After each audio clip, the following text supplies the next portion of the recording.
Hey, this is Brandon from Spiro Studios, creator of Dusk and Animal Wars of the Kingdom and Grits. You're listening to Southern Fried Geekery.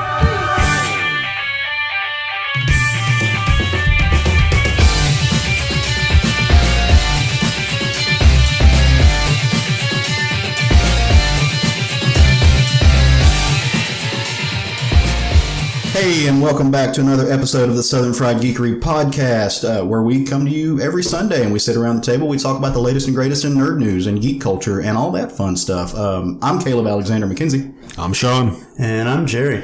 And we are a three-man podcast this week.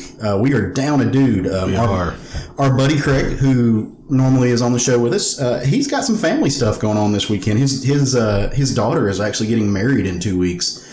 And so they're doing like wedding prep stuff, and I think he was a stripper at the bachelorette party last night. So would that be his daughter that's on the I Want to Believe podcast? That is his daughter that's on the I Want to Believe podcast, our fellow little podcast family. I'm excited about that wedding coming up. So it's unfortunately it took our Craig away, but family comes first as always. Indeed. So how have you guys been this week, man? It's been an okay week. You hit a high octave. I know. Your voice went real high. Real high. I know. That falsetto, son. I usually sound like this. So, just so gruff and manly. Yeah, you're known for the deep, sultry voice, aren't you, Jerry? This time on Southern Fried Geekery. Is that how you do it? I liked it. Yeah. How did your week go? How did your Wednesday go? My Wednesday went real well. So just the reason you're asking, for people who don't know about their Wednesday, was in fact my birthday. It was the celebration of the day I fell out of a vagina. Specifically my mother's, which is real awkward. Like literally fell. There was no doctor to catch. No, just fell down. And that's what's wrong with me today. Explains a lot. But yeah, turned the big 3-1 this past week. And you're not old, because you're older than me, and that would mean that I'm old. But see, I actively want to be old. Like, I'm looking forward to not dying, and that means I have to be old. It's pretty sweet to be old, except for everything about being old. Well, so, my bones hurt. I mean, so a little background to me, like I had a really bad motorcycle wreck a few years ago and fractured my neck, and I've not treated this body well because I didn't plan on surviving. So, but now just all my bones hurt, like always. Well, I'm sure that's attributed to the motorcycle accident, but that's also old age. Yeah. And I think you're just excited about being old because you're finally catching up to your own curmudgeonism. I am, because I really want to be a curmudgeon. Yeah, so my life goal is to be Donald Sutherland's character in A Time to Kill. I just want to be I want to be old, drunk, haggard, and forced into retirement for being too liberal. Like, that's what I want in my life. I mean, hashtag life goals, right? Right. That's what everyone should aspire to be. You already put whiskey in your coffee, so there's that. I didn't this morning. This morning I'm just doing it. Just pure coffee, man. You'd be proud. Despite my request that he does. he did not, actually. Damn it, Caleb, this makes you a better podcaster. The one day I should have. So if you're new to the podcast, and welcome if you are, or if you're a long time listener for our whole 41 episodes that we've been doing now, you'll know that we're not just on the podcast. We also have a pretty hefty social media footprint. We're on things like Instagram, Twitter, Facebook, YouTube, all that goodness. So one of the things that we do on the Facebooks, and I guess now it ties into YouTube a little bit more, is Sean reaches out to our listeners and to the people who are fans of the Facebook page and everything else, and he gets drawing requests. Our buddy Sean is actually a pretty great little artist, and he's been doing a drawing of the day thing. Indeed. Yeah. So what'd you draw this week? And then tell us a little bit about what you're doing with our YouTube page. I will. This week was another this nice variety of drawings, and the Southern Fried fam always come through on the requests, but I'm coming down to less than 10, so I need y'all motherfuckers to get on it and send me some more of these wacky requests. But first off, last week, I started with Urza Scarlet from Fairy Tail in her Heaven's Wheel armor, requested by one Nick Perry. Hey, Nick. After that, it was Ryuk from Death Note. That was requested by David Scott. Hey, Scott. After that, it was Super Samurai Cyber Squad, starring Matthew Lawrence, the best Lawrence. That was the entire request. So how fast can you say that without fucking up? Super Samurai Cyber Squad starring Matthew Lawrence, the best Lawrence. Jesus Christ, that was good. Yeah. That was impressive. I'm the man. You are. That was requested by one Mike Del Vecchio. I hope I said his name right. I apologize if I did not. I think that's right. After that, it was Beatrice from ReZero. requested by Jonathan Fletcher. Hey, Fletch. I suppose. After that, my wife's favorite drawing of the week was a capybara doing capoeira. As requested by our own Jerry Smith. It was so amazing. I listen, whenever I made that request, I was like 2 margaritas in and we were coming home from Hot Springs. I just assumed you were being extra Jerry that day. But you know what? Fun to draw. And yes, I put him in the Eddie Gordo from Tekken costume. It was sweet. It was fun to draw. And then I had a request from one David L.C. Reddy to draw him in any way I found funny. So I decided to draw the day that he got to meet Luke Cage, the actor who plays Luke Cage. Yeah, Mike Coulter, I think is his name. Thank you, because I could not think of his name.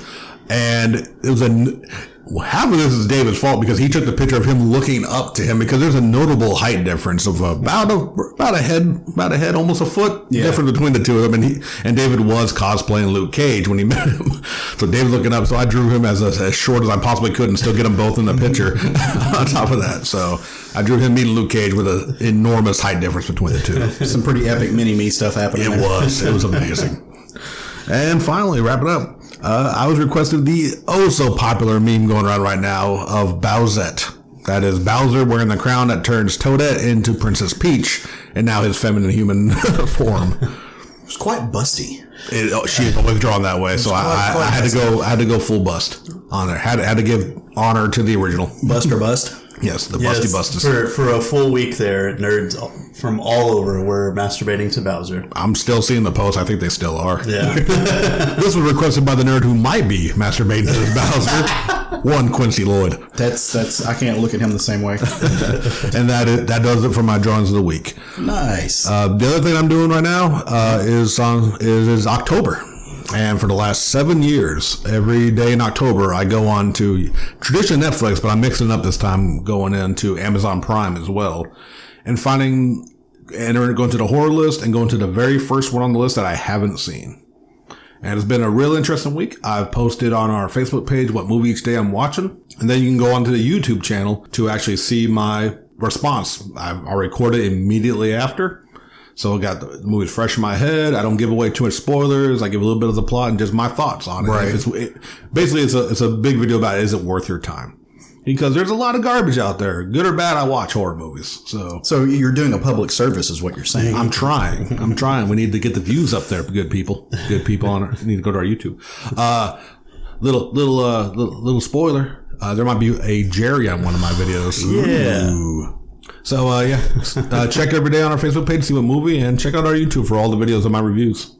Nice. Yeah, it was fun. I've watched movies done some of these with Sean before in the past. But the recording of YouTube was a new idea as inspired by Caleb to get me out of my shyness. I think it's fun, man. Your comfort zone. It's also, like I said, really, really quick reviews to try to bring some content to our YouTube channel. And there's still, we got some ideas in the wheelhouse that hopefully we'll be putting more out there. So if you haven't already subscribed, go check out our YouTube channel, Southern Fried Geekery Podcast on YouTube. And if you already are subscribed, thank you much. And keep checking out for all of our updates because I know YouTube can be funny.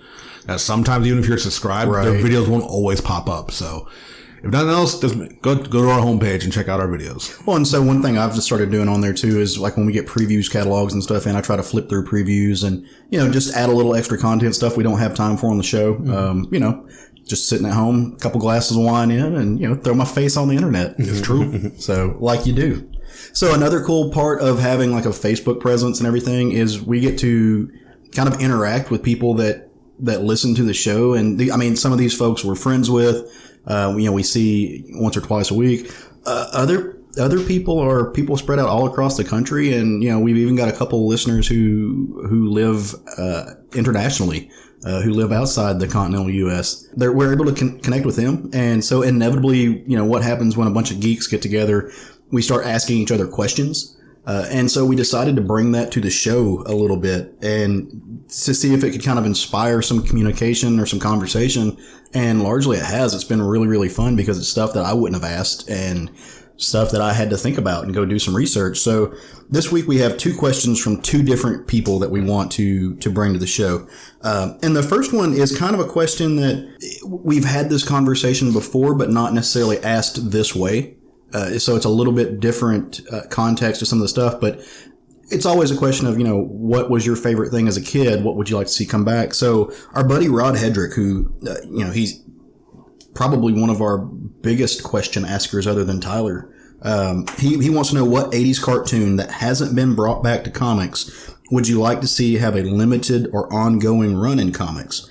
Which is a really cool question because it's just specific. So we get questions all the time like, what would you like to see brought back as a cartoon or, a movie, what should get revamped? But this one's medium specific, which I think is really cool because it makes you think, what would work well with the medium of comics and what thing hasn't been adapted yet.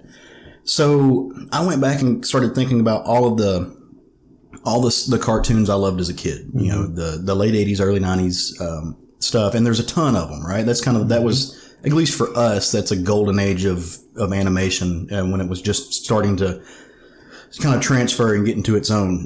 We had the dark years of Beast Wars, but we don't talk about that. I do. What are you talking about? I'm a big fan of shows like Gargoyles, and I really wish they would bring that back. But I wanted to, that's been my answer before. So I wanted to do something a little bit different. So do you guys remember Tailspin? Yes. I absolutely loved Tailspin. It was a fun adventure. You had Baloo. It's all the Jungle Book characters. Shere Khan, King Louie, and it's taking those characters and bringing them into a little bit of a different world. It's adventurous. There's lots of really cool planes. Baloo's a pilot. He's lovable. I loved it, and I would love to see it brought back. But I think it could be definitely modernized into a way that would get kids today who. They've seen new movies like the Jon Favreau film Jungle Book, so the characters are in their wheelhouse, but it can be brought up and delivered to them in a way that comic books that might get them to pick up comics. And to me, that's the most important part. Like that's what I give a shit about is getting books in the hands of kids, more so than making any of the rest of us adults happy, because we have a world out there to kind of pick and choose from. But, comics are a great medium to get kids to read, to get kids to fall in love with the stuff just the way we did it. And I think that's underserved in our community right now. And so I think Tailspin is a way to really get kids excited and energized about picking up comic books. And it would work so well. It would work so well as a comic. And I'd have to go, I didn't Google. I don't know if there's ever been any Tailspin comics. Not as far as I'm aware of. Like, it was a popular show when it came out, but I don't think it's had the lasting power of a lot of the other Disney afternoon shows. But yeah, it was definitely a good one. I think so because like, even if you mentioned modernizing it, but honestly, granted you can tell it's definitely a period piece that I think it'll still hold up without having to make it, modern planes. I think that's also is the appeal, right? Is that it's like the 20s or 30s where it's just big biplanes and the air pirates. You can still believe it. People are attacking the Zeppelins and shit. Yeah. I totally agree. I think it's a very good pick. I was a big fan of the show, even though I might have been too old for it when it came out. You're never too old. No such thing. Yeah. I feel like they made a comic for it, like, back in the day, maybe just a little short run or something like that. I don't know. For some reason, I just feel like I remember running into back issues whenever I was sorting them at Kapow. Well, we would never claim to be good reporters, so he doesn't have to. Well, I mean, I say that because this is more for a current, like a new, ongoing thing. So, you know what? You're right. Actually, okay. So I went to the great God Google, and it was in fact, it starts off. Tailspin was a short-lived comic book series published by Disney. It only made it to 7 issues because the Disney comic implosion of 1991 happened. So a little bit of comics history there. So, what about you, Jerry? For me, honestly, and he said 80s. I know Tailspin was 90s, right? Or was it late? No, it was late 80s. I'm going 90s because that's my youth. My Captain Planet. Yes, a Captain Planet comic, like a newer, like updated. I think it has been a comic too. I mean, it probably has, but I kind of wanted to see. But no, it's fine. We're not perfect here. I kind of want to see like find us, Rod Hedrick, if you don't like our answers. I'm pretty sure that it has, but I want to see like a new updated for like today's world. Where he turns people into trees. tree. Don Cheadle was the best Captain Planet. Like legit. Imagine a Captain Planet in a more mature aspect. Yeah. Of like showing true environmental disasters and having to fuck up those villains. Oh, yeah. I mean, a major UN report came out last week. I don't know if you guys saw this or not, but so we've got like 30 years to not die And so, of course, the U.S. just ignored it because, nature's not real and it doesn't make us money. So, Nikki Haley promptly resigned from the UN when that happened. I don't think that actually had anything to do with it, but I'm going to make that correlation just because it works in my case. But yeah, dude. So, I mean, I think you could take, cause I think it's a product of its time. So keeping it as it is, it may not work as well. Yeah. But I think if you take it in a more serious direction, I think Captain Planet would absolutely work as a comic. have you guys seen the memes where it shows the Captain Planet kids, and then the Magic School Bus kids? And it's like all so apparently the way the demographics work, they all line up and it lined up perfectly. Yeah, it's the Captain Planet kids are the Magic School kids. Yeah, the Magic School Bus kids are the Planeteers. It's kind of the cookie cutter design of you have the blonde, you have the Asian, you have the redheaded white guy, you have the black kid. Yeah. I mean, it lined up fucking. And it's amazing. And of course, the Hispanic guy that pissed off the bus. Carlos. There you go. I didn't know his name, but I've seen the meme where they yell at him. And dude, Magic School Bus was my shit back in the day. That movie. You want to change your answer? So great. You want a new Magic School Bus? I want Miss Frizzle in comics so bad. Well, both of you went with, kind of we think 80s, of course, we all think when we're young. Right. And, I'm basically kind of glad I went complete opposite. Because, I think it was the cartoonified version of this may have gotten a comic, but I'm pretty sure that the Toxic Avenger has never gotten a mature comic book line. Yeah. And I'm talking get into whether it was intentional or not, which real quick, I guess I'll give a brief history for those who may not have ever seen the greatness that is a Toxic Avenger. That's a Trauma film. It's from Trauma. Yeah. It was the Trauma film. It was the first, I don't know if it's the first, it was the biggest one. It was the one that got them known. And it's about a nerd who got bullied, thrown into toxic waste, and turned into a giant monster that eventually got nicknamed Toxie. And whether it was intentional, because let's be, Lloyd Kaufman is a brilliant director for an indie director, but we don't know if he knows what he's doing all the time. And that's kind of that's the beauty of these movies. Because if you go back and look at Toxic Avenger, he's a very bipolar hero, quote unquote, because half of it is him stopping criminals, and the other half is him getting vengeance on people. It's he's murdering those bullies, but he's also stopping murderers. And I think we could really investigate him having that much damage, because they never address it in the movie. Because like I said, it's not a deep movie. But imagine taking Toxic Avenger and really going to the psyche of someone whose brain is also damaged, to where they're killing and saving. The duality of the nature of Toxie. And that shit was brutal too. Yes. Dude, he literally shoved someone in a trash can and just speed bagged his balls. It was fucking amazing. He dropped weights onto a dude's head. Like that whole scene whenever he's saving people in the restaurant, and he's just killing them with the various things in the restaurant. Yeah. Even when he's doing good, he's doing it brutally. But then he's also, like I said, then the movie kind of flips directions, and he's the serial killer stalker of these bullies. So there's a lot of duality to his nature, which they dropped in the sequels. He went straight on hero. Right. But if you take the original concept, I think you could really have a really dark, gruesome, brutal comic book adaptation. Man, fuck. Now I want to see a Captain Planet Toxic Avengers crossover. Could you imagine that shit? God, bringing in the whole Toxic Crusaders from the cartoon. Right. Which, can we talk about I'm getting off subject here. Do it, dude. Go.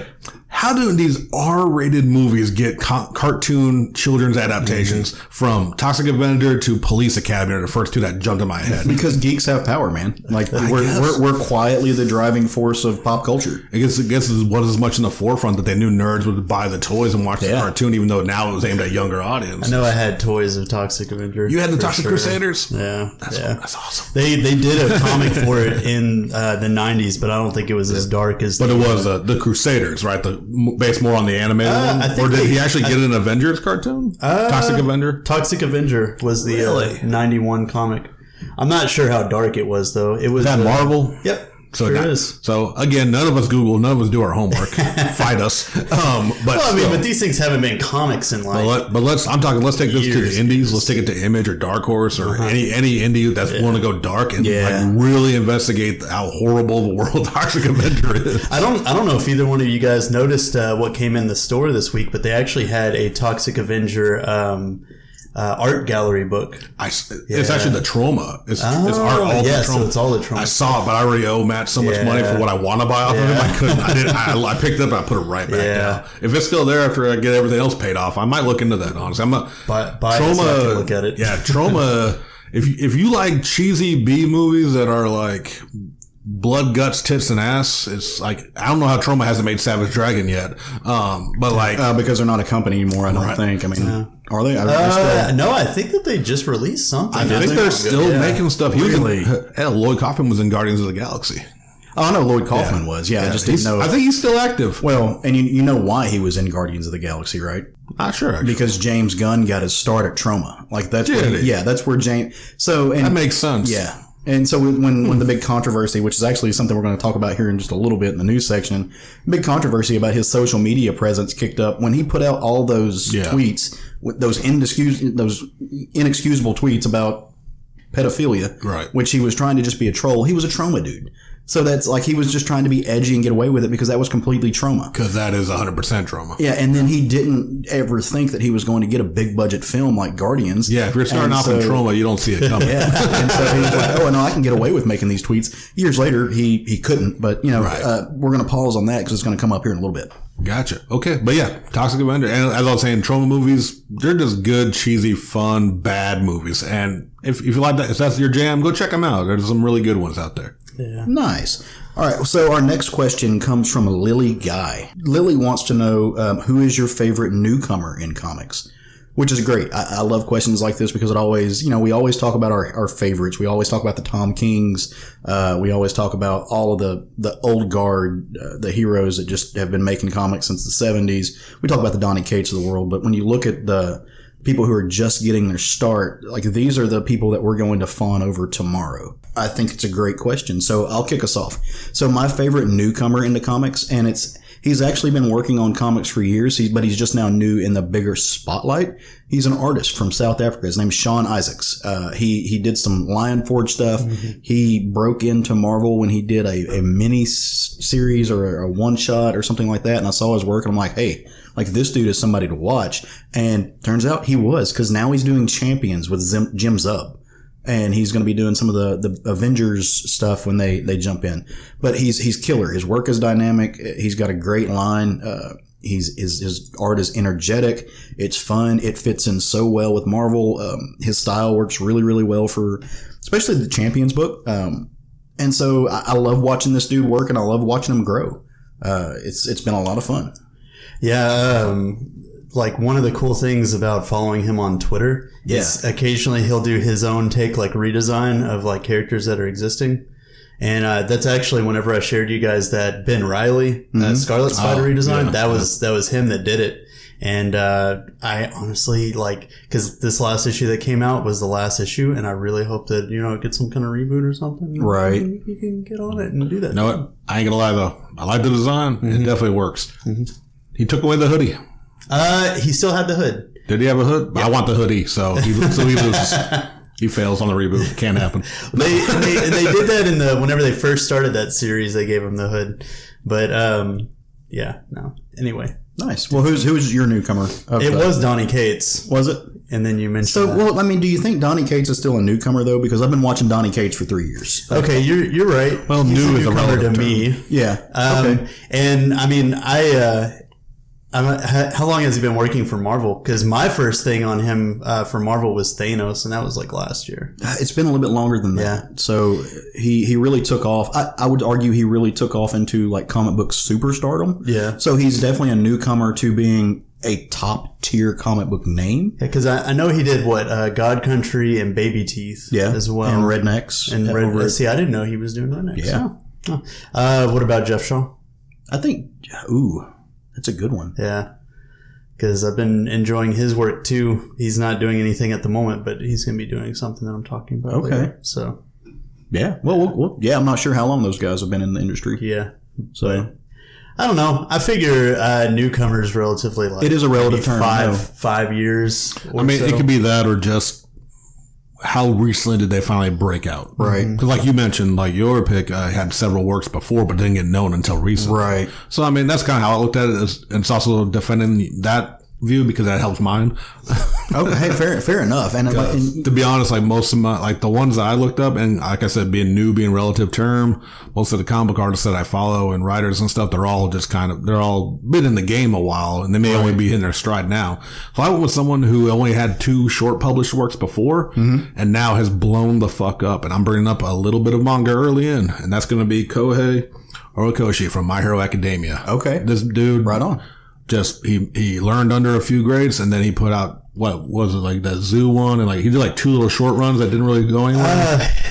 Because there was that sci-fi one that was only 2 volumes, but I can't remember off the top of my head. He did a couple of runs, but then he did My Hero Academia, and granted that one's now been out probably 3-4 years. Oh, longer than that, maybe, but still. I mean, in the manga world, he's still pretty sure he's considered like an up and comer, new blood, because like I said, that's what he only has had 1 major hit, and it's been going good. So I give it to him. Fair enough, dude. And like I said, I agree with you guys that it is a relative term. So another person I was thinking about in this though was T. Franklin from Bingo Love, and that she just dropped Juke Joint last week. Okay. She's another one that's just really blowing up. I think she's got a 4-book deal now with Image. Right. It's doing some stuff. Well, because I didn't do my homework like I should have. I'm watching movies and drawing and doing all stuff for all this. I mean, you're busy, bro. I'd never. Why am I going blank? Saga artist. Oh, Fiona Staples? Fiona Staples. I'd never heard of her until Saga. Granted, now Saga's been out how long now? So I'm like, that's the first thing that popped in my head. But like, she's been doing Saga for fucking years. Right. So what's new? What's relative? Like, I don't know what she's done before and what she's done since, honestly. But like, I'd throw her name out. She did another series a while back. What was it? It was like Mystery something. Because we don't do the Googles. I know, right? No. We're the worst. Yeah, Thunder Agents, Archie, and Saga. Mystery Society was the one that I was thinking of. Okay, yeah. So, I mean, she's been... But, I mean, other than... Yeah, like you said, other than Saga, we couldn't come up with it. So, yeah. I mean, sometimes you think of people like Fiona Staples and you forget that other than their one... Like, to me, that's an industry standard now, is Fiona Staples. But... I mean, like I said, I never heard of Tom King until Batman. Well, I know he's done others. Yeah. That's why I wouldn't have said his name, but like just saying like new is relative. Is it new to me? Is it new to the industry? Right. You know what I mean? Yeah. So, I mean, it's a good question, but it's a very broad question. Well, and so if you're talking about... So we're all right. Yeah, no, if you're talking about newcomer to being mainstream big names, Tom King and Donny Cates are both relatively newcomers because... what he's done 55 issues of Batman now. Tom King has.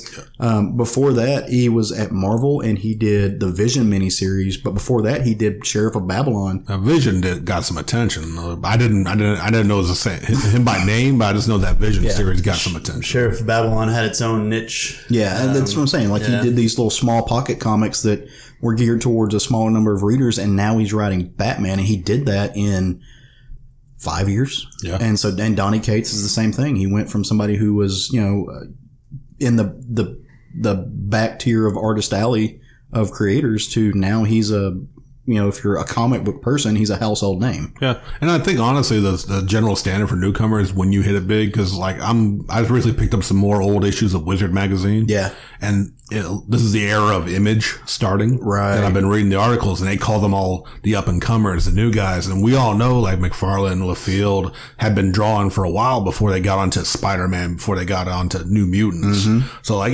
newcomers, It is. It's absolutely a relative term. Yep.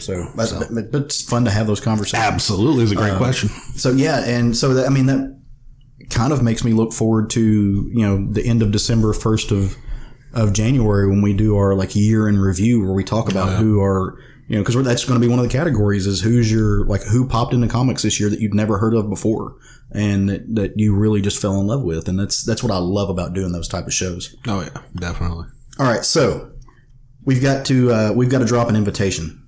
Mm-hmm. So we would like to invite everyone, people who ask us questions, people who come to our social media pages, people who live within driving distance. We want to invite you to come see us at Comic-Con-Way on November 2nd through the 4th. It's in Conway, Arkansas. It's a little local con. Friday night is free. It's going to be at the public library. You can come in. You can meet creators. There's a great list. Go check out their Facebook page. But then Saturday, happens to take place Saturday and Sunday take place at the Conway Expo Center. Yeah, and so we're going to have a table set up there, and we're going to be giving away a bunch of free swag. We're going to be giving away pins. We're going to be giving away magnets. We're going to be giving away selfies. Sean's going to be doing drawings, I think. He's going to be selling some of his bead art. But another thing we're going to be selling, not giving away, but selling, are Southern Fried Geekery t-shirts. And that's freaking amazing because they look rad. I never thought I would, like, help create anything that made its way to a t-shirt. It's a good feeling. Yeah, it really, it's kind of it's nice. I feel like we've accomplished a thing that I'm pretty fucking proud of, just to be real honest. So the t-shirts are $15, but because you're smart and you're listening to this show, and because you're a decent human being of high quality, and we appreciate your presence in the world, we're going to give it to you for $10 if you come up to our table and you whisper "webhead" to us, because that's our code word.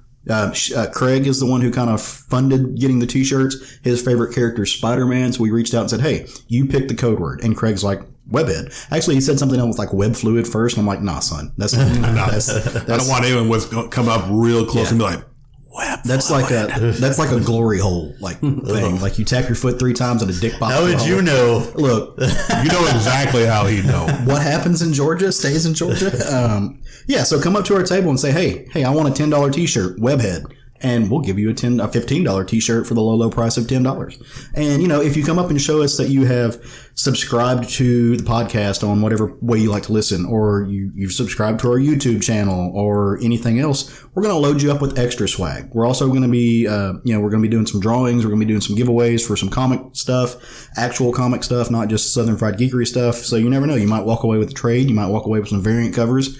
We just giving out high fives, hugs, maybe low fives. If you're not too slow, we'll let you walk away with an empty beer can from me, I'm sure, and those are worth at least 5 cents. That's Jerry is always down to hug you for just a little too long. Like a few seconds where it's long enough to make it uncomfortable. He does that like extra 5 seconds. It's a specialty. He's damn good at it. But see, once he gets past that mark, I always do the butt cup, and so then it makes it awkward for him. So, or at least maybe not. So feel free to come and grab Jerry's ass at Comic-Con. Yeah, let's do it. Wait, maybe that's the wrong phrasing. All right, so it's been a week since we've got to sit around the table and discuss the comic industry, the geek culture, and a lot of stuff has happened. And we can't talk about everything, so instead of just listing off 40 things that happened this week and not talking about it, we decided we were going to limit our news section a little bit so we could really just have some conversation about it. Because, what's the point in just reading all bullet lists? So we've got some news that we want to kind of go over. And the first one, I'm going to throw it over to Jerry because he's just itching. He's over here bouncing in his chair. I'm way too excited. We talked about Donny Cates and Jeff Shaw earlier. Yeah. Well, I think it was 2 weeks. No, I mean, they have been on the list of doing Guardians of the Galaxy for 2019. Comes out January. They didn't announce the team. So like 2 weeks ago, they came up with this thing of silhouettes of a bunch of characters, and it came up with the title "Who Will Stand When the Last Guardian Falls." The first character that they debuted was Cosmic Ghostrider. Now this was before New York Comic-Con. So I had hopes, because they were having a Guardians of the Galaxy panel, that they would just bring them all out then. But no, they waited until this week. Of course. They didn't show them all at once. It was like from Wednesday to Friday, they showed popped up 2 or 3 people. So your full team that they have, and it's a huge freaking cast. It's 11 people total. You've got Star-Lord, Darkhawk, Phyla-Vell, who's Quasar, if you're not familiar. Thank you. You're welcome. I didn't know. The Guardian, Beta Ray Bill, who I'm super fucking stoked about. I'm happy for you. Yes. That's Cal Thor, right? I'm gonna stab you in your own house. No, it's Lesser Thor. Lesser Thor? Yes. Walmart Thor. Dad bod Thor. I said Cosmic Ghostrider already. Warlock, Nova, Moondragon, who, if you don't know, is some way connected to Drax. It's sort of, that's sort of her dad. Silver Surfer, and Groot. Now, my thing about this is, with the title of Who Will Stand When the Last Guardian Falls, we kind of get sort of hints that maybe this won't be our final team. or he's going to kill some off. I saw somebody kind of implies like there's going to be some death. I saw somebody tag Donny Cates, and he was like, "You're going to break our hearts in like this first issue, aren't you?" And he's like, "Yep." Have you met Donny Cates? I know. But with everything that he's been doing lately, bringing so many of these characters up, I'm stoked. I can't wait. And you know, it's kind of funny that this same week that they made this announcement, you know, people were like, "I haven't seen Moondragon or Phyla-Vell in a while." Well, they both popped up in Infinity Wars. Right. Did they? Yeah. I mean, it was like kind of alternate universe of them, and then they also did a foreshadowing thing of, "Oh, I should have joined the Guardians of the Galaxy." So all these characters are kind of in play right now. I mean, Guardians just popped up in Asgardians of the Galaxy. Cosmic Ghostrider's got his series by Donny Cates. And then Beta Ray Bill has been in Donny Cates' Death of the Inhumans lately. Yeah. So I'm super stoked about it. Everything that Donny Cates is doing right now has been like right up my alley. The dude's on fire, man. And we know that he can handle cosmic stuff just based off of his Thanos run that he did. So I am super excited about this. I mean, it's a pretty impressive lineup. I'm not wholly familiar with a lot of the space people out there, but the inclusion of fucking Beta Ray Bill and Silver Surfer. Yeah.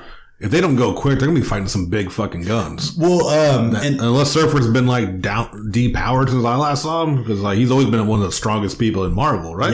Yeah. So that means either they're taking on some major fucking villains, or they're going first. And one of the things that I found interesting about this is a while back they did this thing called the Thanos Imperative as a little event, and what spawned from that was this group called the Annihilators. Well, like 4 of the members of the Annihilators are in this team. You had Guardian, you had Beta Ray Bill, you had Silver Surfer, and you had Nova. Were all on that team, so it's going to be kind of interesting. And like, yes, with this team, you're going to be taking on some crazy shit. Like, because this team is full of heavy hitters. Right. Like, that's what I'm saying. I knew that with my minimal knowledge of these cosmic characters. Yeah. Well, and Silver Surfer's jumping back up in the Defenders books that are fixing to come out too, and so it's good to see them using him more. So there's a lot of characters in play. I'm kind of happy to see Darkhawk in it. They haven't done anything with him in a long time. No one cares about Darkhawk. Yeah, I know. Right? Hey, that is not fair. Adam Mangian, the Transformers artist, cares about Darkhawk. I like Darkhawk. I've got all the old Darkhawk runs. He was actually one of the characters I really liked, and so to me, that's what I love about Guardians. I haven't been hot on Guardians for the last couple of years, even though our buddy Aaron Cooter's been doing a lot of the artwork. Oh, you're good. A lot of the artwork and stuff on it, and I love to see his art. I just don't.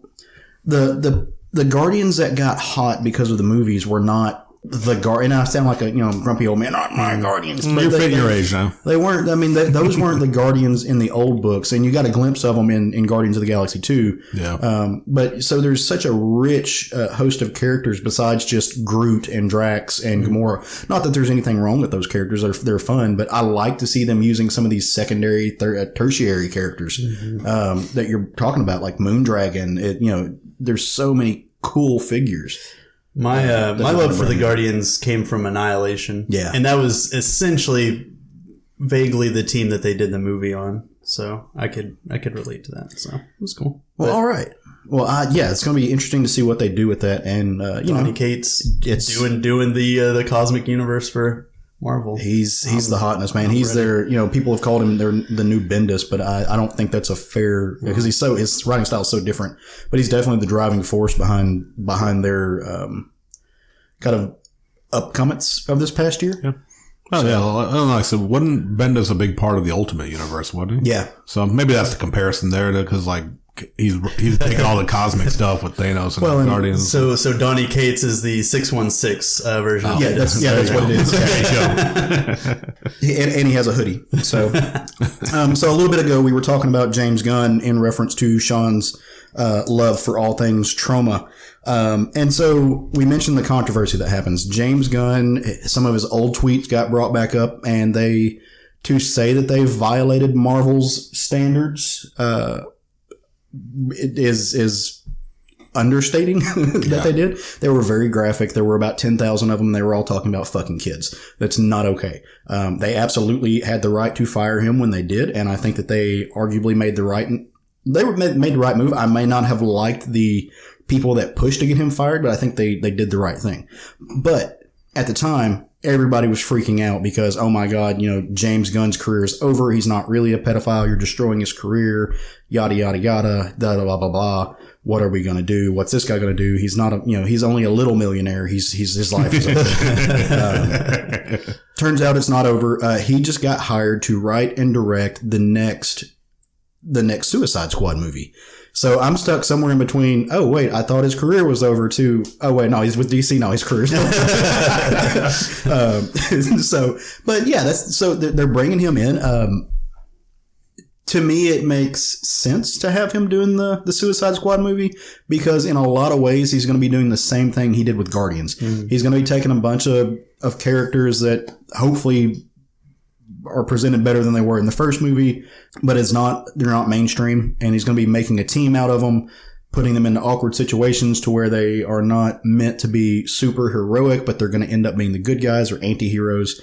I think it's a good fit for him.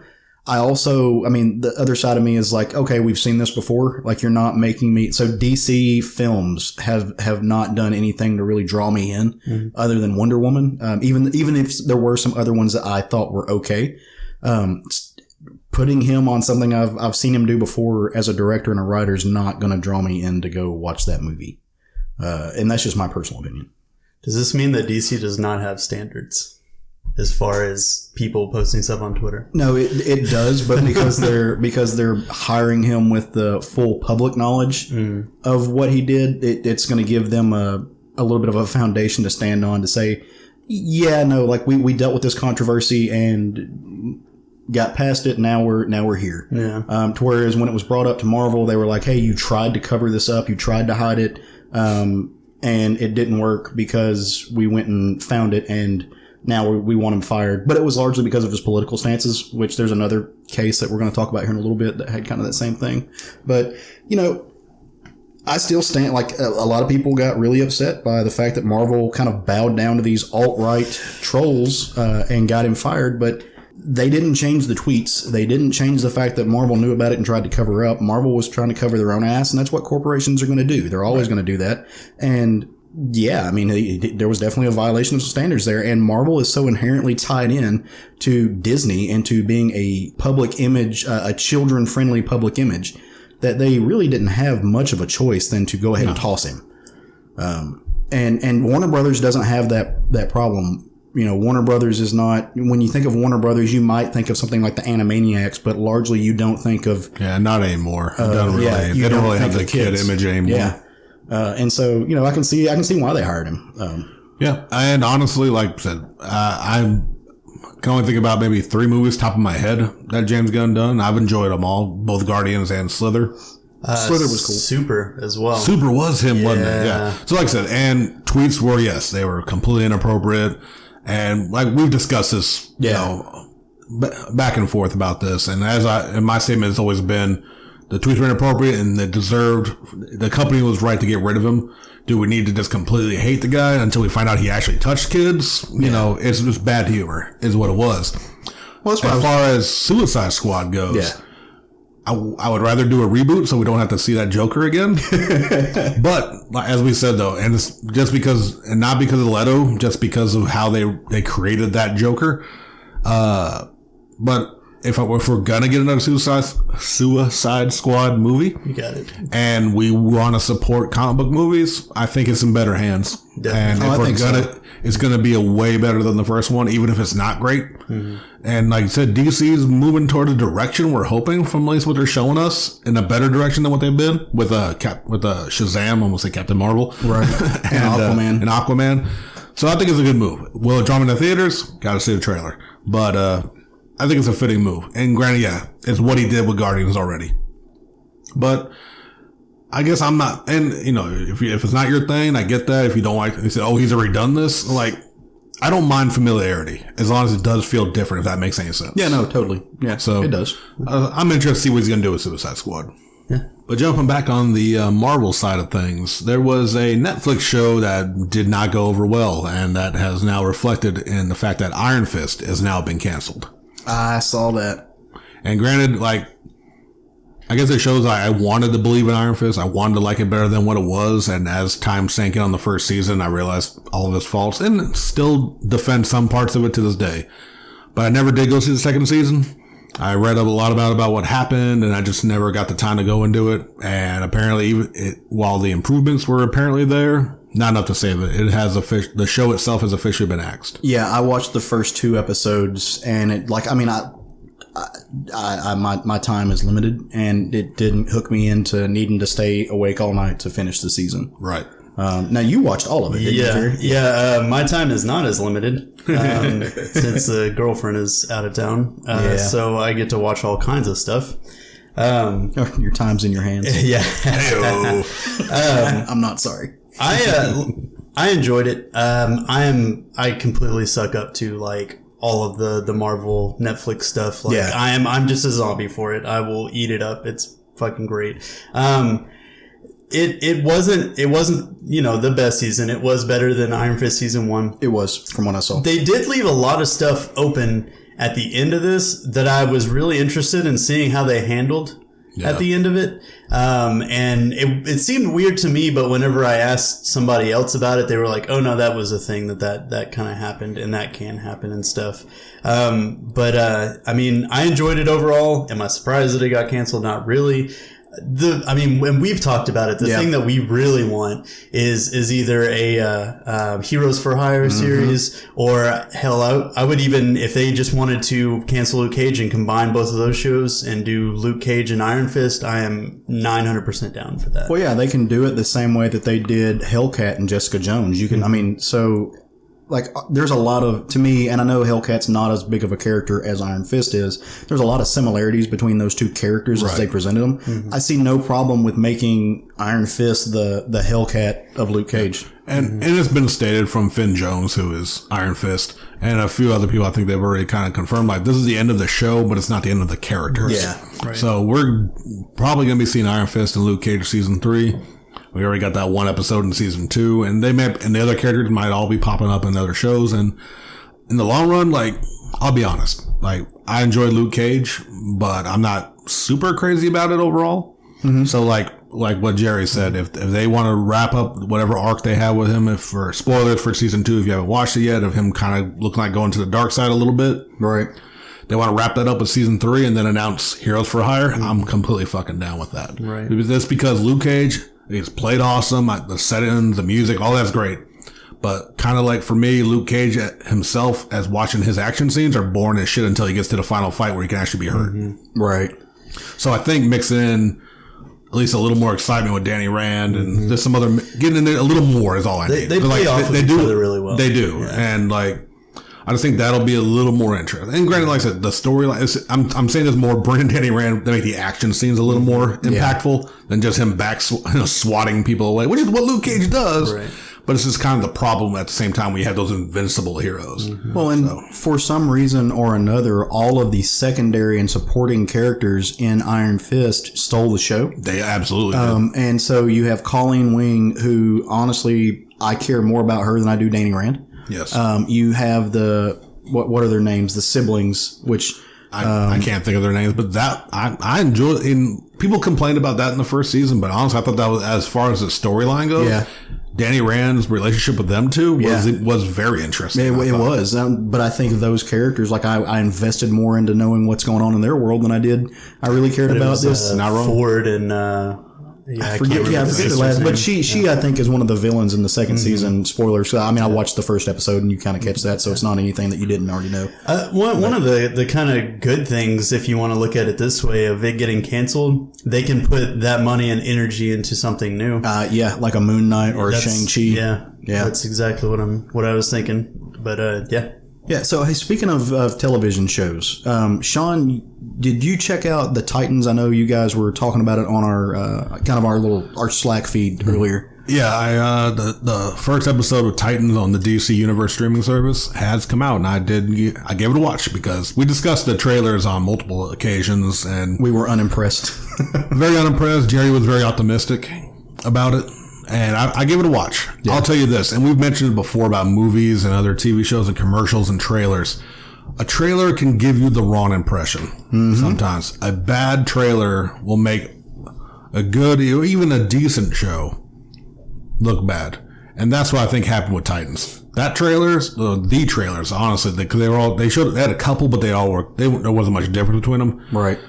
Really did not show what this show, like, it made it look cheesier than what it actually was. Now, full disclosure, I don't know if I'm going back to the show, to be honest, but it was better than the trailer showed me.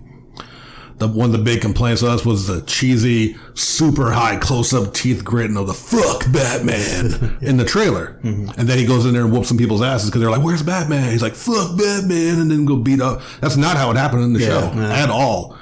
He swoops in, they see it's Robin, and they're going, "Where's Batman? Where's Batman?" You see him looking like, "Fuck," whatever. It's kind of like rolling his eyes, and then proceeds to beat the shit out of them. Did not shoot anybody, though I still think he stabbed somebody with a piece of a gun. It was really dark in the fight scene, so it was kind of hard to tell, but he did the classic Jet Li ripping off the top of the 9mm. Yeah. And I swear like he just shaked the dude in the neck with it. Jesus. Maybe he just hit him with it in the mouth. I don't know. Yeah. But doesn't look like he actually killed anybody, which we made it really look like he took the guns and shot in the trailer. I still argue that. But that's not what happened. And then at the very end, not closed up, not panned away, he was just like, "Fuck Batman," after he beat them. Like kind of frustrated. Yeah, right. It made more sense. It made because right now Dick Grayson is separated from Batman, and they haven't gotten into it in the first episode why. But it was a lot less cheesy than the trailer cut it up to be. Yeah. So that was one of our major complaints. Yeah, and so our buddy Bill Zanowitz from the Comic Book Bears podcast kind of had a similar, I think, did better than he expected, but wasn't what he wanted. It's still, like I said, I don't know what the fuck's going on with Starfire. Right. I don't know why she's in Germany. I don't know why she's, or Austria specifically. Why she's looking for Raven? No ideas. And why she has amnesia? I have no idea. None of that's explained in the first episode of who she is, what she's about, other than she has firepower in a very cool slow-mo sequence where she finally just blasted that out. Yeah.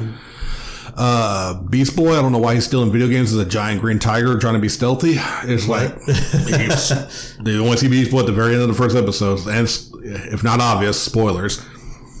Gar gets woken up, and Beast Boy's a giant green tiger, and in almost old lace level effects. I mean, it's a TV show. What can you do? Yeah. Chewing on video games, and he runs to the woods naked, or transforms himself without clothes. So they're not explaining how his clothes magically change with him. And he's holding up, looks like an Xbox One game, which also shows he has bad taste because he plays Xbox One. Damn. Shots fired. Right. And the big focus is Raven, which you guys know I'm the Teen Titans guy probably on this podcast. Yeah. Much as I love Raven and love the issues with her dad, it's what they go to every fucking time. And granted, I know this is probably going to be this. They did this because it's an introduction for some people who've never read the books. Mm-hmm. But you can just tell she's haunted by it. Her powers are very different to me. It's like she just has multiple personality thing in there. She's there's no like shadow or magic. It's more like she has another being in her, and it affects things. I don't know. And it takes place in Detroit. I didn't know Detroit was close to God. Like I didn't know DC Universe had like real cities. Yeah, they're analogs to real cities. They're analog, but they mentioned Gotham. Yeah. So like in DC in this universe, Gotham and Detroit are in the same world. So like he left Gotham to go to Detroit. So I want you a shithole as Gotham. I'm sorry, Detroit listeners. I always thought that Bloodhaven was their Detroit essentially. I always kind of felt like it was as well. Yeah. I was waiting for like they did the city name pop up when it cut to him being a detective. Yeah. And it said Detroit, Michigan. I'm like, that's not Bloodhaven. That's not Gotham. Gotham's Chicago. But yeah, he left Gotham to go to Detroit. And they referenced Gotham in there and everything. So I'm not saying I won't go look at the second episode eventually, but the first episode did not push me to go. And they're releasing them weekly, so I couldn't anyway. Mm-hmm. And if I think about it, I might go check out the second episode, give it another try, because like I said, I'm a big Teen Titans fan. Right. Even though this is just Titans, it's the Teen fucking Titans. Mm-hmm. They're just grown. So not as bad as the trailer made out, but nothing spectacular to me. Okay. All right. Well, so I need to sit down and watch the first episode at some point. So bouncing back over to away from DC and television to Marvel and Sony at least, kind of Marvel and big screen stuff.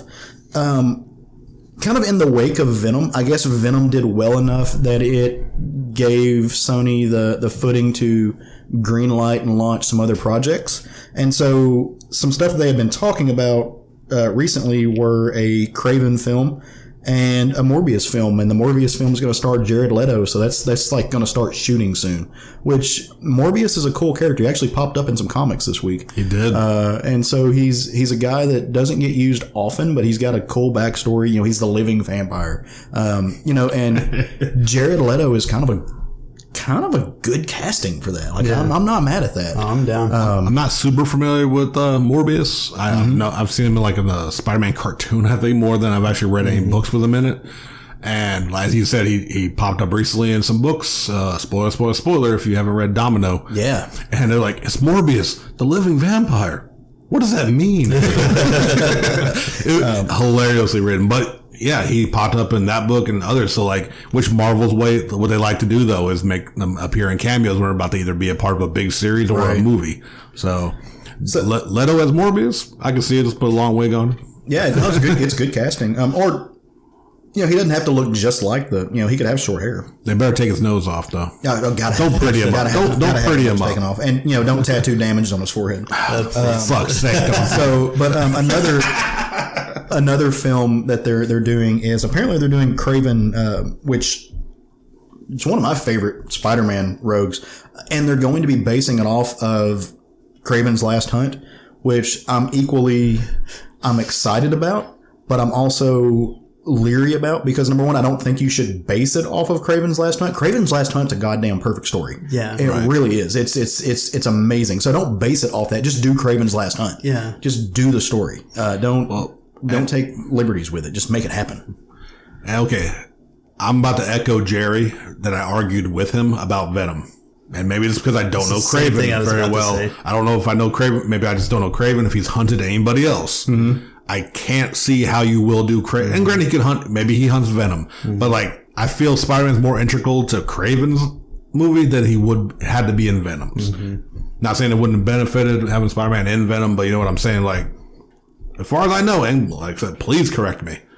All I've ever known Kraven for is hunting down that fucking Spider-Man. Oh, he's done a couple of other things, and he's also been a little bit of an assassin for hire. And that's the thing is the hunting aspect now, at least, is the less important aspect of his character. He gets hired to assassinate people, and he views it as a hunt. Okay. And so that's how I imagine that's how they've been doing him a little bit in comics, and I imagine that's how they'll bring him in here. Is he's this hired assassin going to take someone out? Now I don't want them to show him as an anti-hero. I don't want that. Don't make him the Punisher. Make him the villain. That was my biggest thing. I could easily see a Morbius movie because that guy starts off with good intentions and then gets this experiment gone wrong happens to him, and then he ends up having to deal with the repercussions of that. But Kraven to me has always come out as the bad guy. There's never really been a redeeming. He could be a hero or an anti-hero. He's that poacher that went on to man. Yeah, basically. Well, where they are using him in that kind of persona. They're using him. I want to say it was in Squirrel Girl. Mm-hmm. He recently came up to where he was kind of a sidekick type character to Squirrel Girl, which was hilarious. It was really funny. So the best thing they could do, if Sony keeps in good with Marvel, is just completely steal. The last time I saw Kraven, which was an Ultimate Spider-Man, right. For those of you who may not have read it, it's one of the funniest things, in my opinion, that's ever been written in comics. He has a reality show. Oh my god! And he's bragging the entire time about he's hunting Spider-Man. Yeah. Spider-Man's fighting all these other villains the entire time, and it goes on for several issues. I read it in trade, but throughout Spider-Man dealing with Doc Ock or whoever he's fighting with, there's also Kraven appearing every now and again, trying to fight me, Spider-Man. He got cameras everywhere. He's I ain't got time for you. And he swings away, and then he finally beats the big bad. And it's the last pages of the book. Kraven's no, Spider-Man, you've dogged me long enough. The cameras are rolling. This is my show. It's our time. Spider-Man's you know what? All right, let's do this. I'm fine. Let's do this. And he one-shots Kraven. He's oh, I thought he had powers. Oh my God, I'm sorry. And he swings away. That's how the movie ends. Spider-Man at the very end. Fine. All right, you've been hunting me down. And God shot him. I would love it if they put Tom Holland. Tom Holland in there. That's the last time I read a Kraven book. So, Jerry, it's been When did the Venom movie come out? Was it 2 weeks ago? So it's been 2 weeks. Do you still like how is Venom marinated for you since you saw it? I still enjoyed it. Still feel good about it? Yeah, cool. Yeah. And like, you know, the biggest gripe I've seen from people, because every now and then, like, you know, you'll see like the little things of like, this movie's so good, blah blah blah blah blah. Go see Venom and stuff. I'll go into the comics just to see what people are bitching about now. And the majority of them are saying you should have made it R-rated. Guys, a rating does not make a movie better or worse, in my opinion.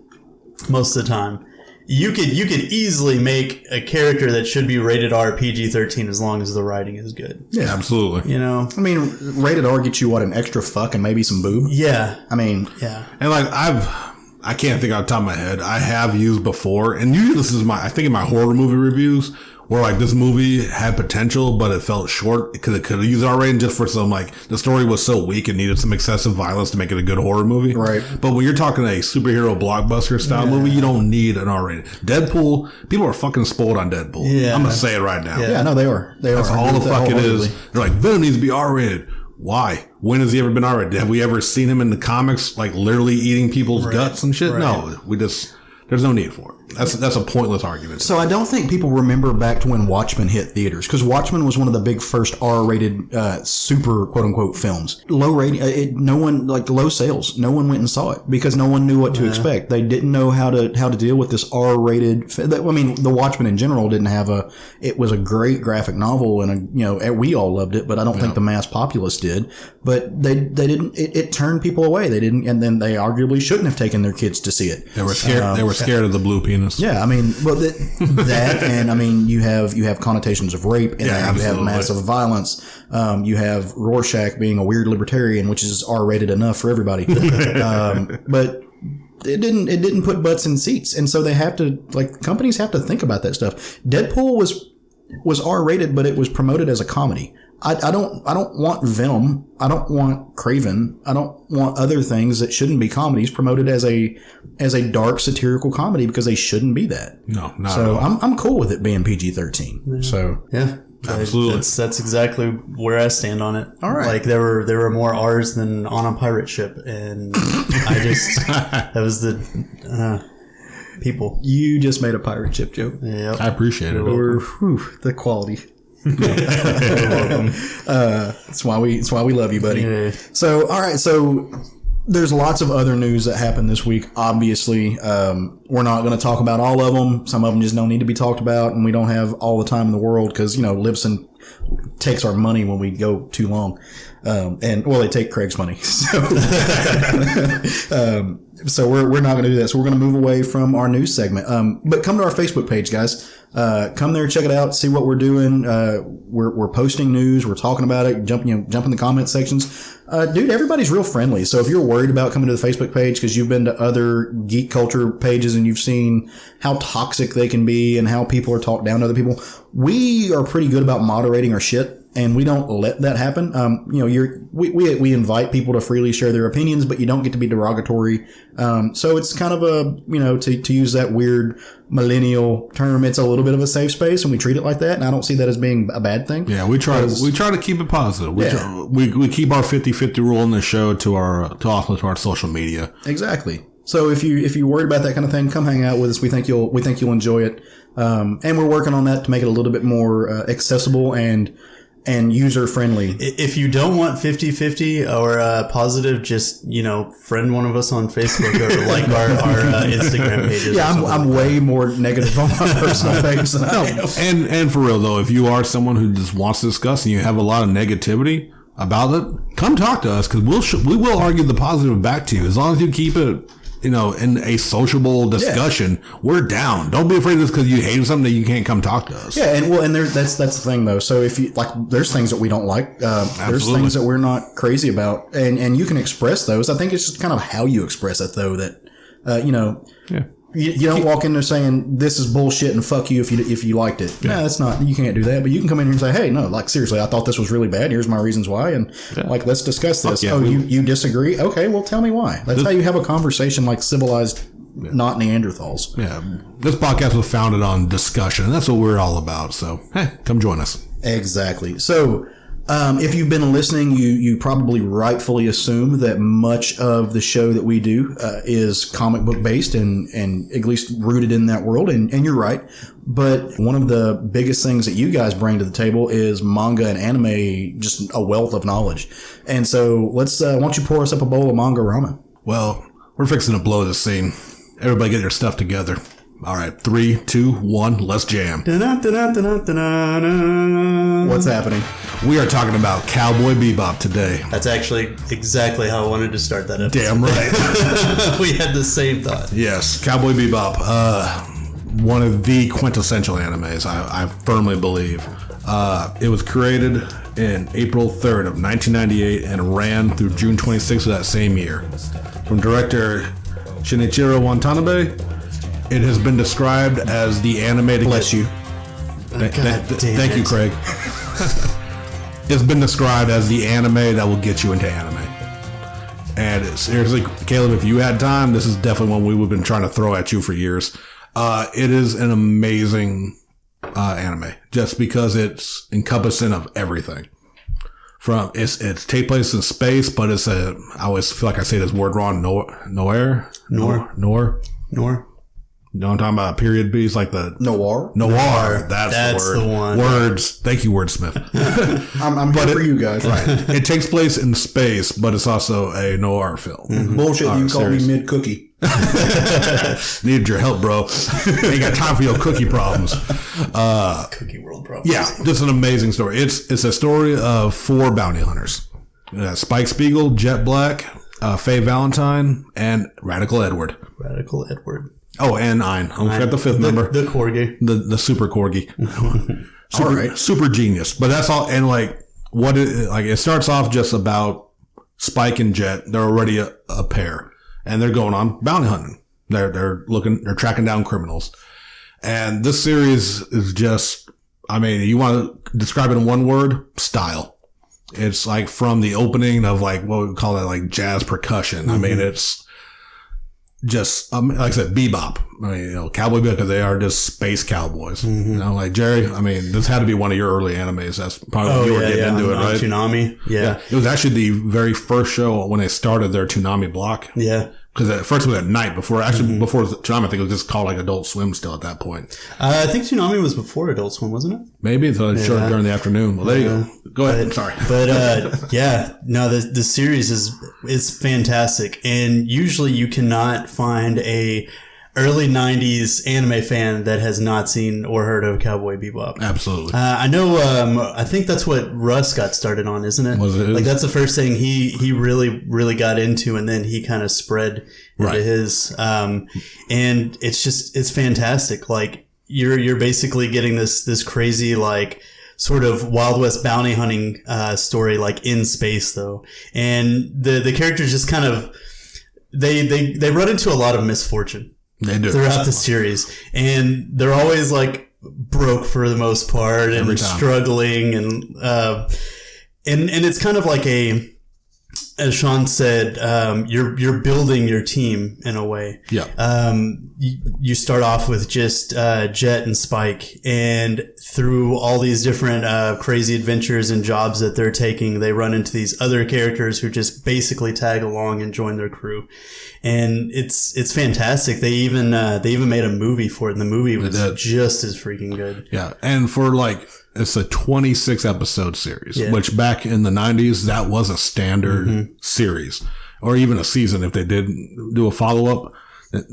It feels like the movie was good, but you could almost argue it wasn't even necessary. Right. Because within 26 episodes, they made one of damn near a perfect anime, in my opinion. It has characters that grow, that you get their origins. That's one of my biggest complaints in comics and stuff is team building issues. This has none of that.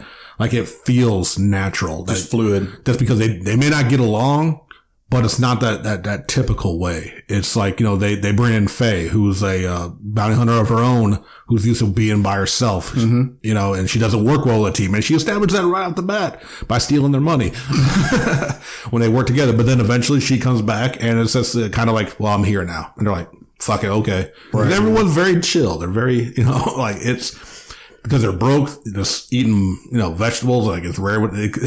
Jet keeps cooking. He calls it like just beef and peppers, and there's no beef in it. It kind of reminds me of, and forgive my ignorance, but the female character from One Piece that Nami. Nami, yeah, She kind of that same trope. Lures in people with her body because she's very hot, and she goes after this different bodies, and she has a mysterious past, and like because she's actually from our time, right? And they'll go, like, so we always say like spoiler, then we say it. I really don't want to give away too much because this is readily available in almost any streaming service. Right. Go find fucking Cowboy Bebop. One of my favorite lines that Spike gives is, there's only 3 things I hate in the world, and it's women, kids, and animals. Why are we surrounded by all 3 of these on my ship? It's just absolutely. How can you hate animals? He's not an animal person. Maybe it was dogs. Maybe he might have specifically said dogs because of Ein, the super corgi. Yeah. I hate this person. Oh no! Spike is so damn lovable. He is. He's a practitioner of Jeet Kune Do, former Yakuza, and his backstory is just like, it actually factors in probably the most to the story, but everybody gets a character arc. Right. Except Ed. You kind of get a little bit for like one episode, but you'd have to know Ed, who's a child super hacker who is weird as shit and awesome as hell. I think for the most part, you find out a lot about Ed towards the very end. It's like one episode where you get into her backstory and find out what's going on with her. Do you have a favorite episode? Honestly, one of my favorite ones is the one that's a tribute to blaxploitation films. I can't remember the name of it off the top of my head. It's like Mushroom Boogie or something like that. And which is also the thing. All the titles are like Stairway to Heaven, all like musical or kind of like, references to like jazz and stuff like that. And this one where they go to a planet, Ed sent out to go get food. And she was just strolling this desert wilderness. And then all of a sudden you see this woman in a drop top convertible, the giant afro looking like some straight Pam Grier as hell. And she was chasing down a man who killed her brother. There's another guy dragging a coffin the entire time looking for the same dude because he OD'd on some psychedelic mushroom that this dude selling. And it's a very like drug related and like they all look like straight out of a 1970s film in the future. And nice. And it's amazing. At one point the corgi eats some of the mushrooms and he just like he looks at it, he's just hopping, like he's hopping. It's the greatest thing. And that same episode, though, like they get the mushrooms. That's all they get from them. They don't know that they're psychedelic. So the crew also eats mushrooms. That's the only food they have. Right. And then they all start tripping, and it's amazing. I've got 2. One is that refrigerator episode. Yeah. You know exactly what I'm talking about. I know the refrigerator episode. But probably the one that I could watch the most. I know which one it is. Mad Pierre? Yes. Yes, with Pierre LaFaux. You want to talk about feeling bad for a villain you shouldn't. At least like how it starts between an overweight dude that floats around and is dressed like a Mad Hatter top hatted dude who's killing the shit out of people and has probably one of the most tragic origin stories you'll see.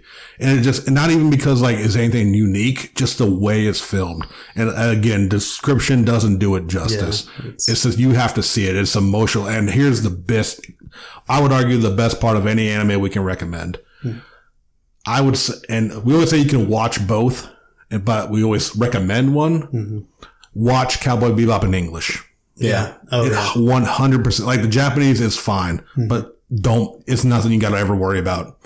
The English dub is fucking perfect. The style, the actors, and maybe it's because we're not Japanese native speakers and everything. Maybe those actors did justice in theirs, but as a non-speaker, you don't pick up the little inflections that they have. But dude, you can tell they chose, especially in the 90s when there's a lot of dub in the 90s you can't watch now because this is really bad. Right. There's a reason that when you watch dubbed, English, dub translated anime in the 90s, you're like, oh, that's Spike. You say by there, like, you recognize that voice actor because this was a seminal role for him, in my opinion. So yeah, Cowboy Bebop is just like phenomenal. It's been credited as the anime to get people into anime. It was run on Adult Swim consecutively for 4 years with only 26 episodes. Oh, that's awesome. And they still show it once a year. It still re-airs on Cartoon Network. Nice. So yeah, like I said, the second you have free time, I know I've recommended others, but this is the definite one you need to watch. Well, the fact that it's not 7,493 episodes. I feel like I let either you or Craig borrow it. It was either that or Cowboy. I mean, Samurai Champloo, but it was not me. Yeah. I do not. I'll have to look because I have the Blu-rays for the whole series. But Shinichiro Watanabe just knocked it out of the park directing this series, and if you have a chance to watch it, I'm pretty sure it's on Funimation or the VRV. Not sure if it's, but I mean, look for it. You can't go wrong. And if you hate it, that's your life to live a poor choice. I mean, it's just like I said, it is one of the. It's okay to be wrong. Right. I've never met anyone who said they didn't like it. Nice. So the fact that it's only 24 episodes long, like that might be a place I can jump in at. And you can watch it in English dub, so you can do Absolutely. stuff. So I'm not confused. And while there is a big arc to everything that's kind of connected, a lot of the episodes are just individual. Like, very cool. It's something you self-contained. Self-contained. Although there is like some connections, specifically with Spike, because he is the central character, but everyone's important. The holiday breaks are coming up, so I might actually, I think we get a break for around Thanksgiving and we get a little bit of break around Christmas, and as long as we don't get like a ice apocalypse and I have to open up the shelter for 19 days in a row, knock on all the, this didn't work out last time. So maybe I can have some time I can actually, to get to watch something as opposed to reading my life away. You will thank us. I always do, man. I always do. So yeah. But that's our recommendation for today. Our bowls are empty. Ikidakimasu. Rock the fuck on. Well, yeah. So you actually have me like stamped into watching something now. So it's on air. He can't back out now. I know. It's like plugged in until, fingers crossed this audio doesn't sound like shit like last episode. So, all right. So let's talk about some comic books, guys. This is my favorite part. I know you guys love the anime and manga parts, but I just love talking about comic books. So before we get too deep into it, we are going to be talking about books that came out last Wednesday, October the 10th. So these are all new things, and we may not go full spoilers, but there's always going to be something in here that is, you need to read. I'm going full spoilers. Yeah. So we always will tell you the title. If it's a book you want to read and you haven't read yet and you don't want to know certain things, skip ahead till you hear another person talking, and hopefully you won't have anything spoiled for you. But, we do this show because we like talking about books that came out last week, so we're gonna, and you can't stop us. So, you ain't my real dad. So, all right. So, one book that we all read this week because we decided we're going to start roundtabling on some stuff. We all read a little book called Murder Falcon. Oh man, yes, we did. Murder Falcon is published by Image Comics. It is written and drawn by Daniel Warren Johnson, the amazing Daniel Warren Johnson. And it was colored by Mike Spicer. So how do we want to start this, guys? Do we just want to kind of give a brief synopsis of it and then dig into some details? Why don't you give me a guitar riff and then we can get We need to go full Jack Black and just sing guitar parts. Oh, no. Scat the entire book. Right. All right. So this book, like I said, Daniel Warren Johnson, the same guy who did Extremity. It's the most metal fucking thing that came on the shelf last week. It's insane. Yes. So just to kind of give you a brief synopsis, there's this kid named Jake.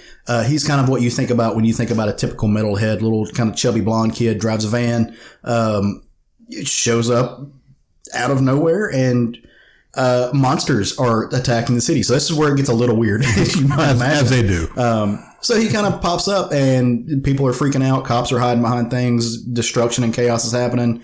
The chubby white dude with long blonde hair shows up with a guitar and is like, nope, I got this, guys. Strums it one good time, starts riffing, and behold the glory that is motherfucking Murder Falcon. Murder Falcon is a character from a place called The Heavy. And what this place is kind of the place behind the void. You're getting a little bit of a Lovecraftian thing. And he is channeled through the metal that our little buddy plays, that Jake plays. And he comes forth, and whenever monsters attack, the Murder Falcon shows up with his... Murder Falcon's what you think of when I say Murder Falcon. He's a giant, 9-foot tall falcon with a bionicle arm. He's like the Cable of falcons.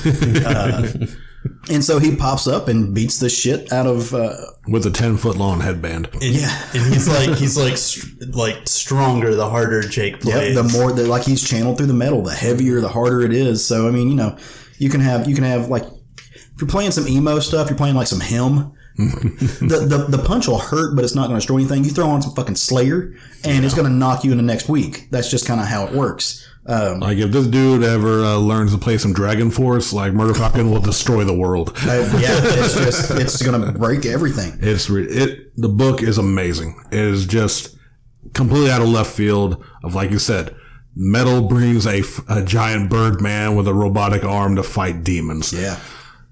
I want this book to be adapted into a cartoon by the Metalocalypse people.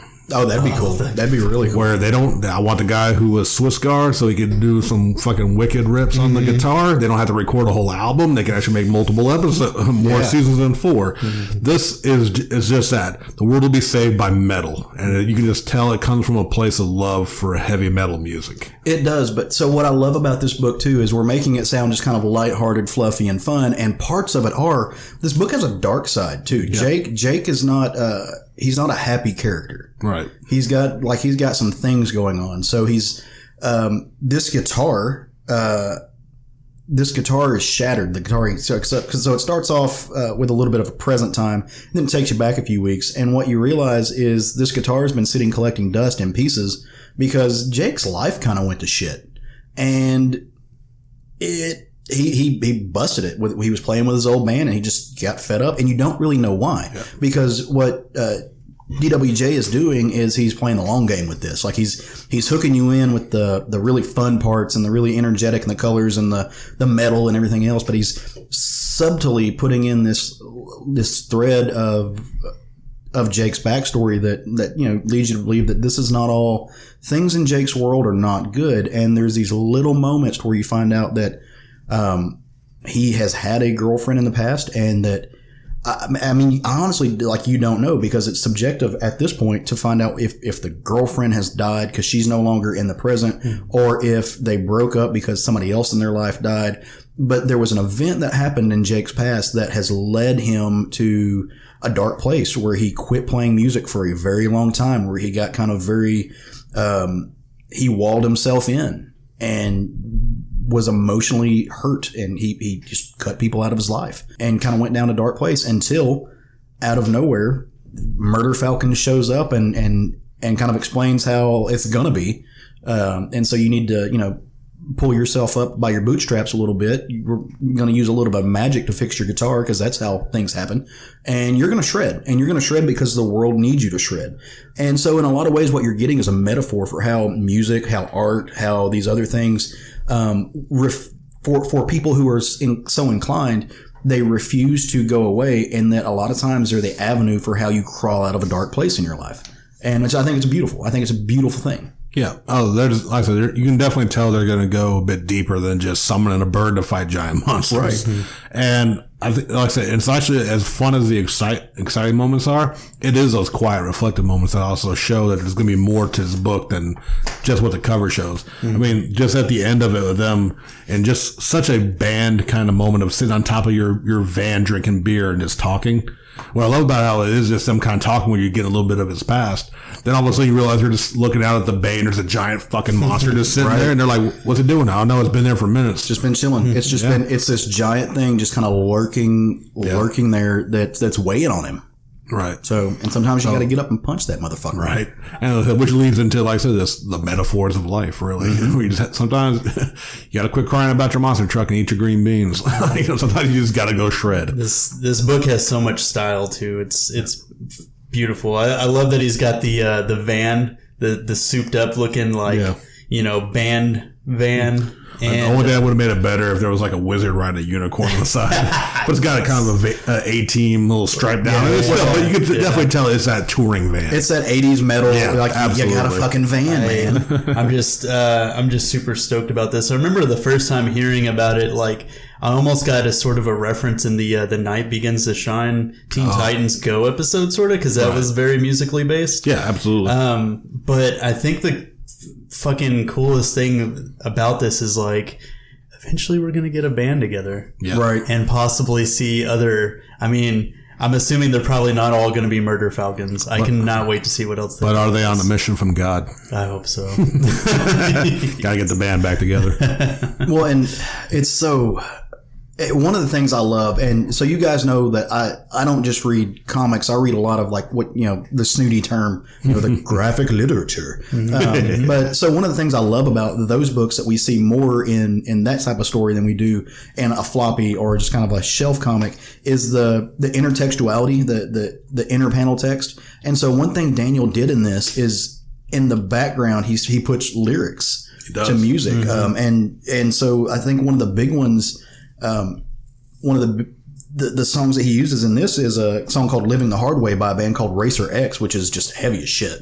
And it's great because it's not playing out of a radio. It's just worked into the panel. It looks like, somebody took a bunch of colors and you painted all the colors of the rainbow and then you covered it with black and then you took a coin and you scratched it off and you write like that. And that's what he does in the background of some of these panels where it's just, it sets the tone so well. Like it's not like, honestly, I read it, when I read it, I thought maybe it was playing out the van, but it's not doing that typical comic book where it's like right. There's no a sharp square. Yeah. Word balloon, but it's only a square with the more lightning point of like a music a sound. Like that always indicates a like the spiky over radio. bubble. Right. This is just worked as part of the background. Yeah. Right. So it's like, because you can tell like the music is as much of the art as any of the drawings are going to be. Exactly. Did you like how he aura-ora'd? He totally aura JoJo reference. Yeah. This is like a Fist of the North Star. Yeah. It's not rapid punching. JoJo type. And I feel like we're only going to pick up from here. Yeah. And like I said, I did not even think about it because the book is called Murder Falcon. Mm-hmm. If it turns into a team book because every one of the band has a, maybe not Murder Falcon, but different animals, this is going to get fucking insane. And I'm 100% even more on board with that. Well, and one of the cool things about Daniel Warren Johnson, and I know Caleb and I have talked about it before because we follow him on social media. He's a fucking anime fan. Yeah, hard. I could see the influence. That's not surprising. A while back we talked about him doing Gundam sketches. He did a really great My Hero Academia one not too long ago. So I mean, just dude's a huge fucking nerd, and I cannot wait to see which are the best people. What other references we throw into this book, and it's just so great. Like. Sometimes whenever like metalheads and rockers and stuff get thrown into comic books, they're kind of one-dimensional. Right, they are. So it's really cool for them to give Jake so much depth and everything. Yeah, I really like that. But yeah, this book is excellent. I know Kapow already sold out because whenever I got there, they only had like 2 issues left on the shelf, and a guy walked in. I was like, "Here, put this in your stack," and then somebody took the. I mean, look, guys, we have a really pretty good track record of telling you what books are going to be hot. Yeah. So I mean, it's a new book from Image, which Image kills it on these new series. Like. I think this one's got some legs. I don't know if they've said if it's going to be a mini or an ongoing or whatever, but it's definitely worth your time to pick up. It is. I need to get on Felix Comic Art's page because he's DWJ's art dealer, and to see if they've posted any of the pages. Actually, I might not need to do that. Right. Just do it when your husband isn't looking. I want to know. And hopefully one day we'll get to see him at a con and maybe I can buy one of these pages. I would love that. Hell yeah. So I just want to get him to do some sketches for me. Yeah, for sure. Man, he's so good. Yeah. So fucking good. All right, Sean, you ready? I'm ready. What'd you read this week, buddy? I read Avengers number 9. This is from Jason Aaron and Dard Marquez. This one I didn't see coming as being my book of the week because it prominently features a character. Don't look at me like that, Caleb. I don't give two shits about. And that's Namor. Yeah. Namor is promised. It opens up on a cruise ship with a villain who I know the name of and not really familiar with, a tiger shark crawling up the side. He can go murder some people until he has to get into a fight with a character I've never fucking heard of called Stingray. And apparently they have a history together. And he knocks him off the boat and they're both water-based hero and villain. So that goes into a sea battle that's quickly interrupted by Namor and a school of armored sharks who gives just an amazing speech about, surprise, surprise, the greatness of the Atlanteans versus the surface dwellers. But I'm making light of what was an amazingly written, like it's Namor through and through, but I've never given a shit until now. Yeah. Of him just declaring war. Again, like I said, if you know Namor casually like I do, this sounds like the same shit. Right. He's always mad at us on the surface. But Jason Aaron has written this dude so fucking well. It is Killmonger levels of sympathy, finally. Because I've heard him bitch about, you're polluting our water, so I'm going to send fucking octopus up here to attack Manhattan. Like, shut the fuck up, Namor. This, you feel it. Because it's fucking Jason Aaron, who's been killing it on this book. Man, you were speaking my love language right now. Dude, it was so good. But he lost me. So did he? I still say fuck Namor. Because when the Avengers inevitably show up, because he kills Stingray. Or actually, he fucks up Stingray, and then sharks eat Stingray. Stingray died hard. Yeah, he's like bleeding in the water, and sharks just swarm him. Stingray died so hard. So hard. So I got so excited when I saw him jumping off of that. So who is excited for Stingray? So I love sea level characters. Well, I guess everybody has their sea level character. I love sea level characters. Right. So you have that moment where he's he's apparently on this cruise ship, jumps off, and then I'm like, oh shit, Stingray, and then I'm like, oh shit, no doubt, Stingray. No. It was almost that Bane moment of like you only embraced the water I was born into it. And they were checking him and then getting him eating it. But as I was saying, the Avengers inevitably show up because Namor is causing a disturbance. Yeah, he's pissed. He is super pissed, and the fight ensues, and he's wrecking shop. And then my girl She-Hulk shows up, and Namor says, "What did you do with the pretty She-Hulk?" It's like, fuck you, Namor. I like new She-Hulk too. She's just as pretty. She's like, I touch Namor. I touch a lot. It was, but he systematically dismantles most. He's a badass. Like. You first see, he first runs into Black Panther, and he's talking like he's talking about, which I know we've either discussed or you brought up on the show about what happened with Wakanda and the Atlanteans. Exactly. He's like, you dare show up in my fucking ocean after that? So that was one thing. I actually wish they had played that up more, because that's a big, like those two characters, maybe more than any other pair of people in the Marvel universe hate each other. Right. And rightfully so. I mean, they've equally been complicit in genocide on both sides. Black Panthers fucked up a whole lot of Wakanda, or Black Panthers fucked up a whole lot of Atlantis. Namor's fucked up a whole lot of Wakanda. Like they should, and I wish they had been like they a little more time, but because and granted, when you got a team. Because like he fights Black Panther at first, but then so that's when the other team shows up. Right, fucking Robbie Ray is driving through the ocean, the Ghostrider, right through the ocean. And I'm pretty sure he said something like, "I didn't know this would work, but it's going." Yeah, the line when he's holding up the car, dude, is great. And if you've ever questioned Captain America and what he means in the Marvel universe, Namor is systematically dismantling the Avengers. Until Captain America goes, Namor, stop, or I'm the next Avenger you fight. He goes, for you got 2 seconds. Right. Like that. I mean, as pissed as Namor is, he still respects Steve Rogers, a surface dweller, if there ever was one. Right. Enough to go you have you have 2 jumps of a sailfish. He goes, how long is that? Not long. Some great this dialogue. And they explains, Namor explains what's going on, what's happening. And like I said, I'm not going to get too deep into this book because even if you haven't been reading Avengers, this is a perfect jumping on point. Exactly. It absolutely get on this book because it is Namor pisses the surface world, but for the first time in my Marvel fanboy life, because like I said, I grew up a Marvel kid and I never gave 2 shits and a fuck about Namor. Caleb, you're growing as a person. I'm proud of you. I'm proud of you. Yeah, until this book's over, then I won't care about it again. And I will say like I said, his motivations are that we always talk about Killmonger is that villain that you understand his motives. He may be going too far, but you can sympathize. And for the first time to my knowledge, my limited reading of Namor, to be fair, this is the first time I've ever read where you see the bigger effects, not just, oh, you're dirty in my water, get out of my kingdom kind of bullshit. Like this is directly affecting Atlanteans and some shit goes down. You understand why a king would declare fucking war. But he knows he has to deal with the Avengers. Even though he wrecked their shit, he was in the water. Right. Which is always an advantage for him. He knows that ain't going to always be like that. That's his realm. So he has to form his own team. at the very end, you get a shot. And I don't know half the character, any of the characters, honestly, called Defenders of the Deep. Yep. So we're about to get a team-based battle with the Avengers, and I'm fucking hyped. Yeah. I am, man. That's So he essentially made it as, no, we're not going to invade the surface world anymore, but don't you come to the ocean? yeah.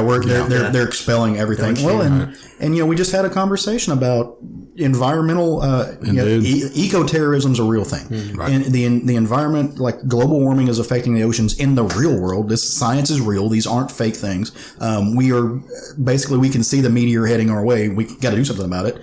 And it's great that they're playing that into the book because it makes perfect sense. And Jason Aaron's such a good writer. But besides Jason Aaron being amazing, the art in this book is phenomenal. Yeah, absolutely. So what did you guys think about Namor's new look? I loved it.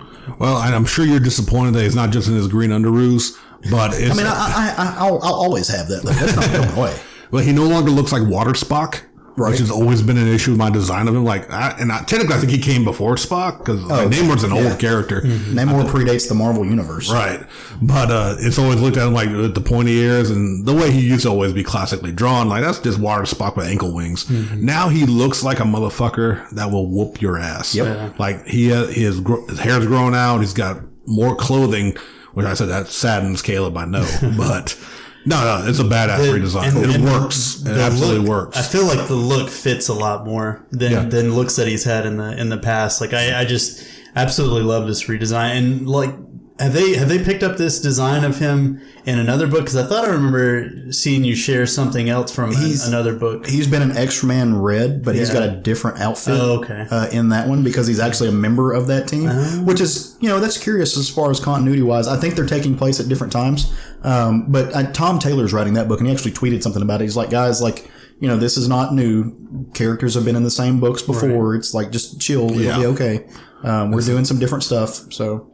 I'm excited, man. And like I said, I'm kind of like y'all. I like that they've given him a little bit more of an armored look because to me, like, granted, I ain't complaining about the Speedo.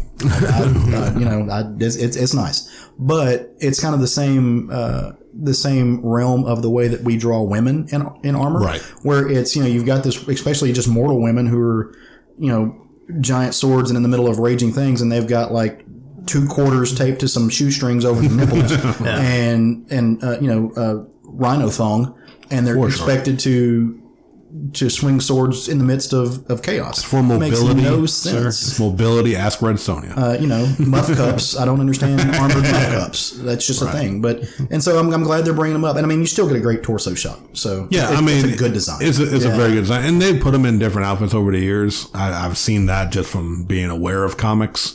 But I really like his new look. I think it's modern and it looks good. If Marvel wants to follow DC and show me Namor dick, I'm okay. What about you, Jerry? Did you read a book this week? I did. And it was I was very hard pressed on what I was going to pick because Spider-Geddon 1 came out this week, and it was really fucking good. I was thinking about Avengers as well. But my book this week was Venom number 7. Now, Sean and I had talked about this.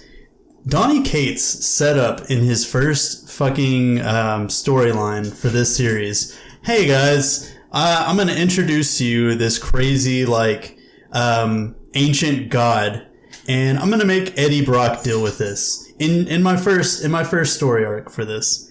And he fucking does, and Sean and I are just like, how do you top that? Like, what do you do after that? And this is his answer to that. Like, it was just insane. They did switch up the artists for this. I don't know if they're going to keep it the same for the whole storyline, but I've loved the art. I love the art as much as Ryan Stegman's art. It's Eben Coelho and Andreas Massa doing the colors.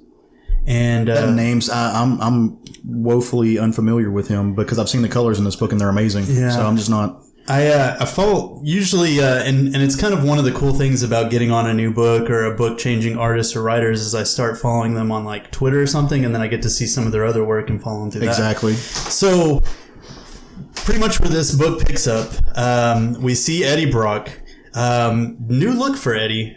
He's actually, has short hair now because he had longer hair whenever but he got burnt really bad by this incinerator that he was putting his dark god into.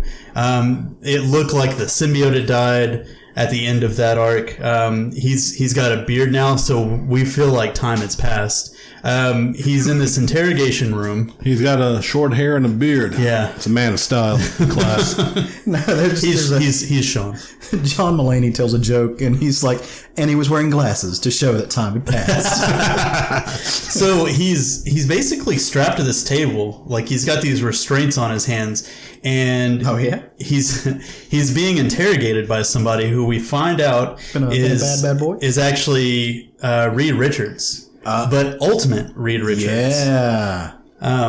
He's I've never really encountered this character before. He calls himself the Maker. I know he's popped up in like things lately, or not too long ago. I think it was New Avengers, that last run. But like I said, I don't know a lot about this character.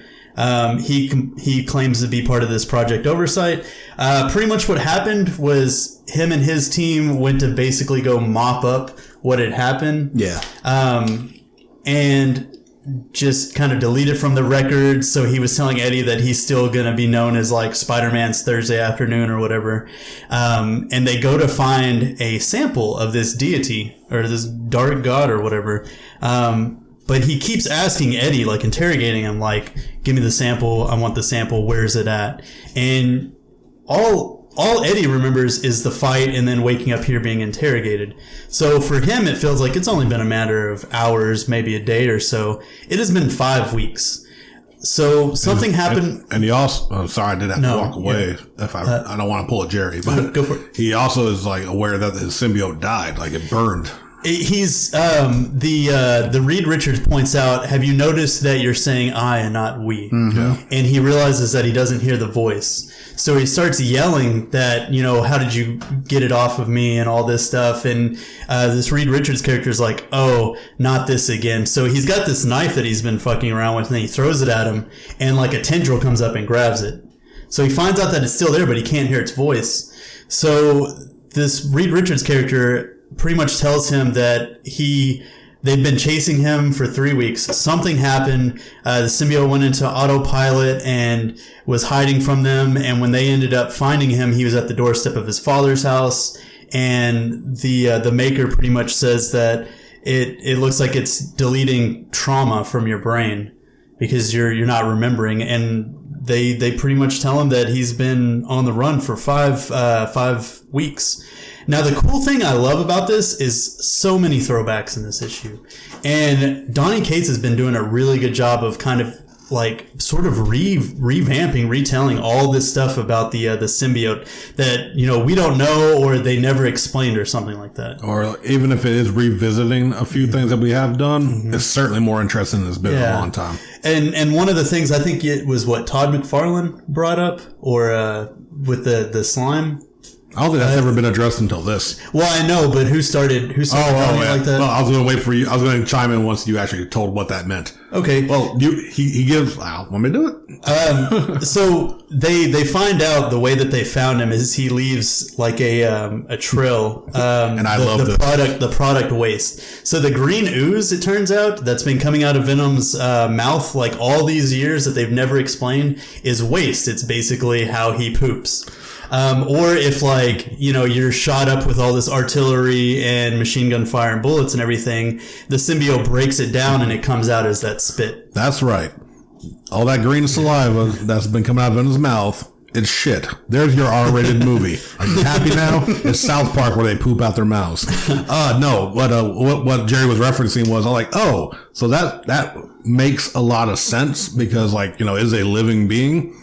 And thank you, Eric Larson, not Todd McFarlane, for drawing Venom with a elongated tongue and all that drool and spit. Yeah. That was when that's when Larson took over. Okay. You are fucking welcome. Yeah. So Donny Cates finally gets to that. I just love that little detail. I don't know why that I just fucking love that. It's like, that makes sense to me, and I approve that Venom is talking shit out of his mouth. Yeah. Right. I like it a lot. It's crazy, and it brings up a lot of things. Like, apparently, Eddie made it to its dad's for some reason, and kind of sees a glimpse that his dad has another son, which is really interesting. Right.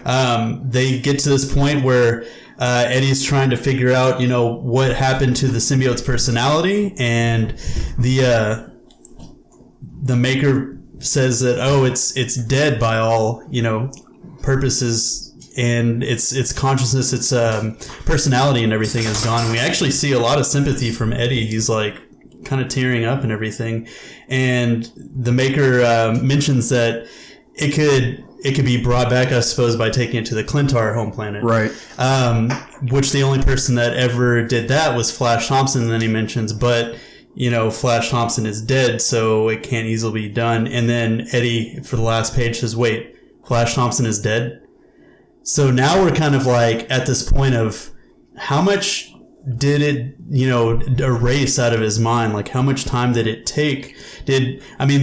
Flash hasn't mentioned anything about Flash Thompson. Flash Thompson died in Amazing Spider-Man, what was it, 800? Yeah. But they never really addressed it with Venom or with Eddie. So it's either that the symbiote or Eddie didn't know, or I don't know, it made him forget because it was a traumatic event. Yeah. Because the symbiote and Flash were really close. The last thing that they show has me pretty excited. It's the image for the next issue. And it's essentially a pentagram, a star, a flaming star on his chest. Not a lot of people, it's a throwback. Not a lot of people are going to remember it, but it's from Rick Remender and Cullen Bunn's storyline of Venom when Flash Thompson had it. And Flash essentially died with the Venom symbiote, and him and a few other people had to make a deal with Mephisto to come back to life. And whenever they did, he marked them. And that's essentially his mark right. of Mephisto. And they've touched on it before at the kind of the back end of that run. But other than that, they haven't really gotten heavy into it. So yeah, Donny Cates is bringing all this stuff, doing new things with the symbiote, and he brought in new powers. He brought in why they have their weaknesses. He brought in the thing with the spit. He's touching on Flash Thompson right now, and then he's about to get into this Mephisto mark. And I'm super excited about everything that he's got going on in this book. It's been fantastic. I think it's awesome that he's using the Maker. Yeah. Because that is a motherfucker. Yeah. Like, he really is. and I really don't know anything about him or this organization that he's part of. If you go back, if you ever get a chance to go back and read some of Hickman's Avengers stuff before they did the new Secret Wars, when they restarted the universe, right. He used him a lot. And I think because I looked him up on Wikipedia, and I want to say he was a little bit of a part in Secret Wars 2, right? Yeah. So I just want to make a little side note that the cover of the next issue, like I said, it's the flaming pentagram. Mm-hmm. He's also got flames coming out of his mouth and off his tongue. Mm-hmm. So now, knowing what we know, he's pooping fire. It's got to be. You're never going to get Venom covers again without thinking about that's a lot of shit. And I love it. Well, I love that you guys both went Marvel this week and that we roundtabled an Image book, because I'm switching things up. I'm actually going to go with the Distinguished Competition. I really enjoyed a DC book this week. Is that what DC stands for? It does if you're a Marvel fan. Distinguished Competition. Gives them a little. That's some. So in real life, that's some Stan Lee shit. Like, he's the one who kind of coined that. Oh, okay. So, yeah. I thought you coined it. You could have taken all the credit, and you sure would have never been the wiser. I'm a decent human being. But now I think less of you. You're still on Stan Lee shit. That's your fault for having expectations. If you have no expectations, you won't be disappointed in me, buddy. He's not wrong. Not wrong. So the book I read this week was Red Hood Outlaw, number 27. This book was written by Scott Lobdell. It was drawn by Pete Woods. Lettered by Troy Peteri, I think is how you pronounce his name. I love this book. So I think I spoke about issue 26 of this book last time it came around. And because I had some theories, because it was written kind of odd, and the art style changed up, and I kind of had questions about, I know this is Red Hood, but is this really Jason Todd? Who is this character? Well, all my theories are shot down, so none of them worked. It is actually Jason Todd. It just Pete Woods switched up the art style a little bit because the art style switched up and the shading and the skin tones were a little bit darker. I actually thought that they were giving us a person of color in the mantle of Red Hood, which I was super excited about. I think that'd be a great thing, and I'm going to put that one in my pocket. Maybe one day when I'm writing for DC, I'll change it up. To totally back you up, though, on it, you send us that image in our text chats that we do, and absolutely, just whatever reasoning, intentional or otherwise, maybe to throw people off, the coloring on him definitely was implying that. Yeah. But it looked like a white dude, which is totally cool. I would have loved it, but it's not. It's totally fine, but like that. But it led to us falsely speculating about a new Red Hood character, and like. Sometimes a simple little coloring job can just change that up in the comic book. Yeah, for sure. So this book kind of shot those theories down, though. But what this book does is it plays out of the Heroes in Crisis book that came out last week before last? Week before last. We read a lot of comics, so I'm not actually really sure when it came out. And so, spoiler for that book if you haven't read it, but a lot of people died. A lot of people died. One of them being Jason Todd's best friend, Roy. Who, is, he's been an outlaw. This is a character that was, the Green Arrow's understudy for a long time. Just kind of he was the Red Arrow for everything. And so Jason's reaching out to him. He's trying to call him and he's getting his voicemail and, no one's picking up. He doesn't know what's happened. He doesn't know that anything is, gone on, and he's wondering why his friend's not talking to him. What's up? So, He kind of walks and right now, Jason's been walking around middle America, trying to get his stuff together, figuring out where he's at. He goes into this diner and it's exactly what you think of as a truck stop diner. It's all American, full of white people, very rural, a bunch of bubbas sitting around doing whatever. And, one of them comes and kind of sits down and, the guy looks at him, is like, very, kind of a homophobic nod. He's like, is there a reason you're sitting so close when you got the whole diner stretched out? Like, that whole thing, like you got to have a gay buffer kind of thing. And so, Jason's going to be Jason. He smarts off to him, which leads to a fight. And this is not a small dude, at all. But, as kind of happens in a diner, Jason picks up the coffee pot and busts him over the head with it. And all kind of chaos ensues and some really great art showing this little, not a bar fight, but a diner fight. And dude, like I said, dude's not small. And he doesn't have his Red Hood costume on, so he kind of gets bumped in the side of the head and takes a fall. And it looks like he's fixing to get his ass kicked just really bad. But if you can imagine one person in Red Hood's life who might swoop in at the last minute and save him that you might not expect after the past couple of issues, Bruce Wayne shows up. Bruce Wayne comes out of nowhere and just clobbers the dude, clonks him just down for the count, knocks this motherfucker out. And Jason turns around and is like, what are you doing here? Because if you've been reading this book, you know that Jason Todd put a bullet in Penguin's brain. And Penguin's not dead, but Penguin's not doing so hot. So somewhere in a hospital in Gotham, Penguin's hanging on for dear life. And Bruce gets a little bit upset when you kind of murder people in his town, especially when you're a former Robin and you should know better. Right. So he has kicked Jason out of Gotham, which is what sent Jason on this little walkabout. So, of course, that's where Jason's mind immediately goes, like, hey, like, what are you here for? I'm not coming back to Gotham. I told you to leave me alone. Fuck you, Batman. So fuck you, Batman. But why does everyone want to fuck Batman? Have you seen his wang? You should have. His Wayne? It's up there. His Wayne. His Wayne. But that's not why Bruce is here. Bruce is here because of, like I said, what happened in Heroes in Crisis. And he's unfortunately got to tell him that his best friend is dead. Roy Harper is... Superman found him in Heroes in Crisis. He and Wally were laying there together, just gone. And so that's why Bruce is here. Bruce is here to break that bad news to his son.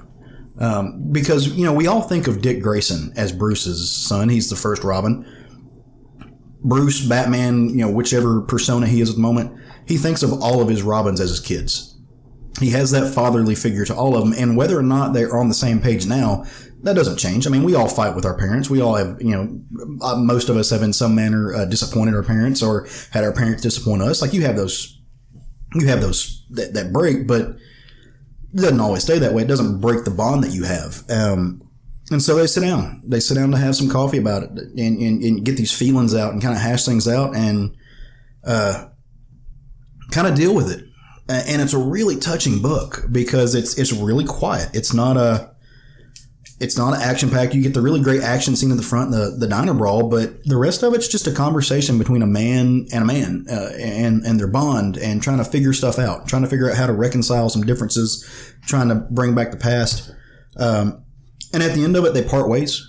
So I'm like, there's really nothing to this book as far as just it's a really good tie-in to the Heroes in Crisis event, right. And it's dealing with the trauma of losing a friend, and it's dealing with the bringing back together of a father and a son. They have that moment where they shake hands. So there's one image in this book that I think that Woods did an amazing job on because it's the image where they're outside, they're saying goodbye, and they hug. Bruce and Jason hug, and that's when you see those moments in a Batman book. There's not Bruce doesn't show emotion very well. He's the Dark Knight, man. He swallows it. He's like Irish Catholic in a character. He's you bury the feelings under whiskey and you go about your day. Right. But they hug, because they're both having a hard time with this, and they're in civilian clothes. So it's Bruce and Jason. But if you look down, there's a puddle. If you look down, the reflection is Batman and Jason as Robin. Embracing, and it's a throwback to that character, and it's a throwback to their relationship, and it's brilliantly done. I can't wait. So this is kind of a standalone issue. So if you haven't been reading it, it's a good way to check in and see what's happening. If you're enjoying Heroes in Crisis and you want to know some of the fallout on that, it's a good place to check in. One thing that they didn't do that I really wish they had was touch on the other big event in Bruce's life, which is the fact that Nightwing just took a bullet to the head. Right. You saw that in Batman, was it 55, 56? And then Nightwing 55 that just came out last week that I spoke a little bit about. They didn't touch on that. And I thought that was strange because if you're going to deal with if you're dealing with the Bat family and their drama and their crises, this is, why would you not address that? I mean, so we know there's been some animosity between Dick and Jason before, but they still have a relationship. Right. And if Red Hood didn't have Bruce come to see him now, I would have just justified about how he didn't follow up with Nightwing. Right. Because I don't read Nightwing, but I read that issue that connected to the shooting. Mm-hmm. I would argue at least and if you're reading Batman, he's on a fucking hunt. Yeah.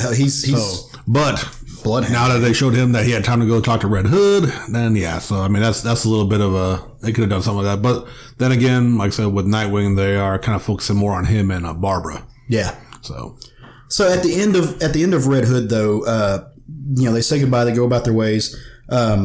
Jason was on his way somewhere, and we don't really know where. So he gets to this town. This town's very Mayberry. It's a very, very small town, white bread, middle America. Everybody's, meeting him. He goes and he checks into a B&B. It's kind of Smallville. Right. It's not Smallville, but it's kind of Smallville. And at the end of it, a sheriff kind of walks up to him and is like, hey, what are you doing? He's like, oh, I'm just checking in. And he's like, oh, well, great. This is a great place. A friendly cop, right. To a stranger. And that's not something that when you see a sheriff walk up to a stranger, that carries certain literary weight to it. And so at the end of it, you're like, oh, well, this is strange because everybody's nice. There doesn't seem to be anything going on. What's happening here? And he's like, man, this town's rad. It's a shame I've got to break it down brick by brick. And so that's going to lead us into the next arc. It's going to lead us to whatever happens next. It's interesting to note the cover. I think you should also pay attention to. Number one, DC did a line of metallic covers this week that are gorgeous. Mm-hmm. I don't usually like the metallic cover because they usually make it really hard to get into bags and boards. These weren't. They're very flat, but they're very well done. This one specifically uses two colors. It looks great. But the book has been Red Hood and the Outlaws for a long time. This now they've changed the title. It's just Red Hood Outlaw. Right. So he's going to be flying solo for a little bit in his own book, which is kind of a cool concept because, for a long time he had, there was Roy and the other people. They had a kind of revolving cast of outlaws. For the past, they've had Bizarro and Artemis were his teammates. And now he's just kind of chilling. He's doing his own thing. And kind of you're getting some internalization of that character. And I think that's really cool. Oh, for sure. There's a few of them almost picked up just because of those covers. The covers were gorgeous. Brimstone was, I think, last week, and it was really slick. Yeah, I seen next week should be Teen Titans is getting a cover. Nice. Like that. Yeah, I like these, man. This is a good. So I'm a sucker. I'm a sucker for gimmick covers. I know some people get annoyed with them. I'm a sucker for gimmick covers, but I like them when they're done well. I typically do too. I get some of them just don't really work, and like you said, sometimes they'll do these foil covers or they're like really a lot stiffer of material, and like I don't like reading hardbound books because of that very reason. Yeah, it makes it kind of hard to read sometimes, or like you said, getting back on board. They did these right because they are special, but they're not like overdone, I guess, or whatever. You know what I mean? Like it wasn't like we got to change up the entire. It feels like a normal comic cover, just awesomely done. Very simplistic. Very nice. Well, do we want to? Anybody have any honorable mentions? I mean, I know we read a ton of comics. So what else out there this week really filled you with the giddies? Domino. Domino was amazing. As I mentioned earlier when we talked about the Morbius movie. Domino was great. It was just her and the posse going on a bounty hunt and to get something for somebody from Wakanda to get a package. They opened up the package and Morbius fell out. And only the way Gail Simone can write amazing dialogue, it's Morbius. He's a living vampire. And one of them's like, what the hell does that even mean? Yeah. Like, we don't know. What should we do? Put him back in the crate. Because he's unconscious. He just kind of falls out. So it's another amazing, fun book. If Namor didn't surprise me how much I loved him, Domino was going to be my pick of this week for sure. Speaking of Gail Simone, another book that she wrote came out this past week. It was Red Sonja Tarzan #5 from, I think it's Dynamite that's doing that book. And it's been really good. And you get some of that same, she's a good writer, man. She's doing some great stuff. It was worth picking up. Yep. I had the Shades of Magic book start up by V. Schwab. It's I didn't know what to expect from it, if it was going to be based off the characters from the books or who. And it's actually a backstory for a character that's a lot older in the books right now, and they're kind of going back and telling, like, it's the king. He's the king in the books, but this is showing him whenever he was a prince. Yeah. So it was fantastic. Other than that, Spider-Geddon one. I just read Spider-Verse not too long ago, and this already feels like it's gonna be way more fluid than Spider-Verse. I'm just excited to kind of be on it while it's first starting and everything. And like just the stuff that's going on with Doc Ock, because he's basically the one that is dooming them with his superior octopus shenanigans. So it's I'm really excited about everything that's coming out for that in the coming weeks. Nice. Yeah. Well, there were a few things left on my list, but just for one of them, Iceman by Sina Grace. It's still a really good. I'm still not. The art's not doing it for me. But as far as, it's one of those books that the story's really good, but the art's not pulling its weight, which is because it's trying to be it's kind of giving it like an indie look to it. They're trying to do some stuff there, but I don't think it's working. But I'm still enjoying the story. It's still a lot of fun. So right on. Well, y'all want to get ahead of ourselves a little bit? We can do that. We're going to talk about some stuff we saw coming out next week. Yes, sir. So the book that I'm going to tell you to get ahead of yourself and pick up when it comes out on Wednesday is Lucifer #1. It's coming out from it's DC. I think it's specifically coming out from Vertigo when it drops. And so this is the third volume of Lucifer. I've always been a big fan of this book when it's came out. It's been a lot of fun. They had a TV series that was loosely based off of it for a long time. It's a fun series, man. It plays on some dark tropes. It's kind of a dark comedy, and I've always enjoyed it. So I really think that I'm hoping for good things. I can't really speak to whether or not it will be, but I certainly want it to be. So yeah, Lucifer #1. Go check that out. Right. My pick for next week is a start of a 2-part arc, which might be a good jumping on point for anyone who's been curious about a series I've mentioned on occasion. It's actually Savage Dragon 239. But it is starting a 2-part arc called The Deadly Demonoids. And honestly, besides, of course, a new Savage Dragon always gets me happy. They're bringing back Freak Force, which has been shit. Yes, which have not been in the series since I've started buying the floppies, which has been a little while now. But apparently he's fighting so many damn demonoids that he called in Freak Force as well as for any of those who actually follow the series and know these characters. The Dynamic Daredevil and Battle-Girl are all coming. So he's organizing the group, and the cover shows him rushing in with the team, of course, and his kids charging in, which I've been saying I cannot wait for these kids to take over this book. I'm praying for that. But it'll be more Savage Dragon fun. And like I said, bring in, Dalton will pick it up alone for Super Patriot. Yeah. For some reason, he doesn't like Savage Dragon, but he fucking loves Super Patriot from Savage Dragon. Who knows why? Because Dalton is awesome. If somebody stole a cover from Eric Larson at New York Comic-Con, did you hear about this? No. Yeah, so it was actually apparently somebody... Was it you, Sean? It apparently was somebody that had commissioned him to do a piece of art.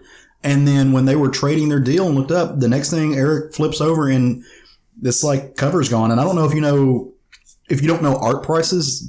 No, yeah. This was an original cover drawing. This was like an $8,000 or $9,000 cover that somebody walked away from, which is stupid because you can't sell it because it's Eric Larson and now everyone knows. So it's kind of the reason I'm bringing this up. So if you happen to be on other art sites or eBay, and I forget what the number was, I'll have to look up. I'll try to see if I can find an article and share it to the Facebook page. But if you see it, then it's stolen, and don't buy it and report it to the authorities because you can't. That's fucked up. And if you're a comic fan that you want to show this off to other comics fans, and inevitably one of your friends is going to be like, "Hey, dude, you're a thief, so you can't display it." It's just it makes no sense.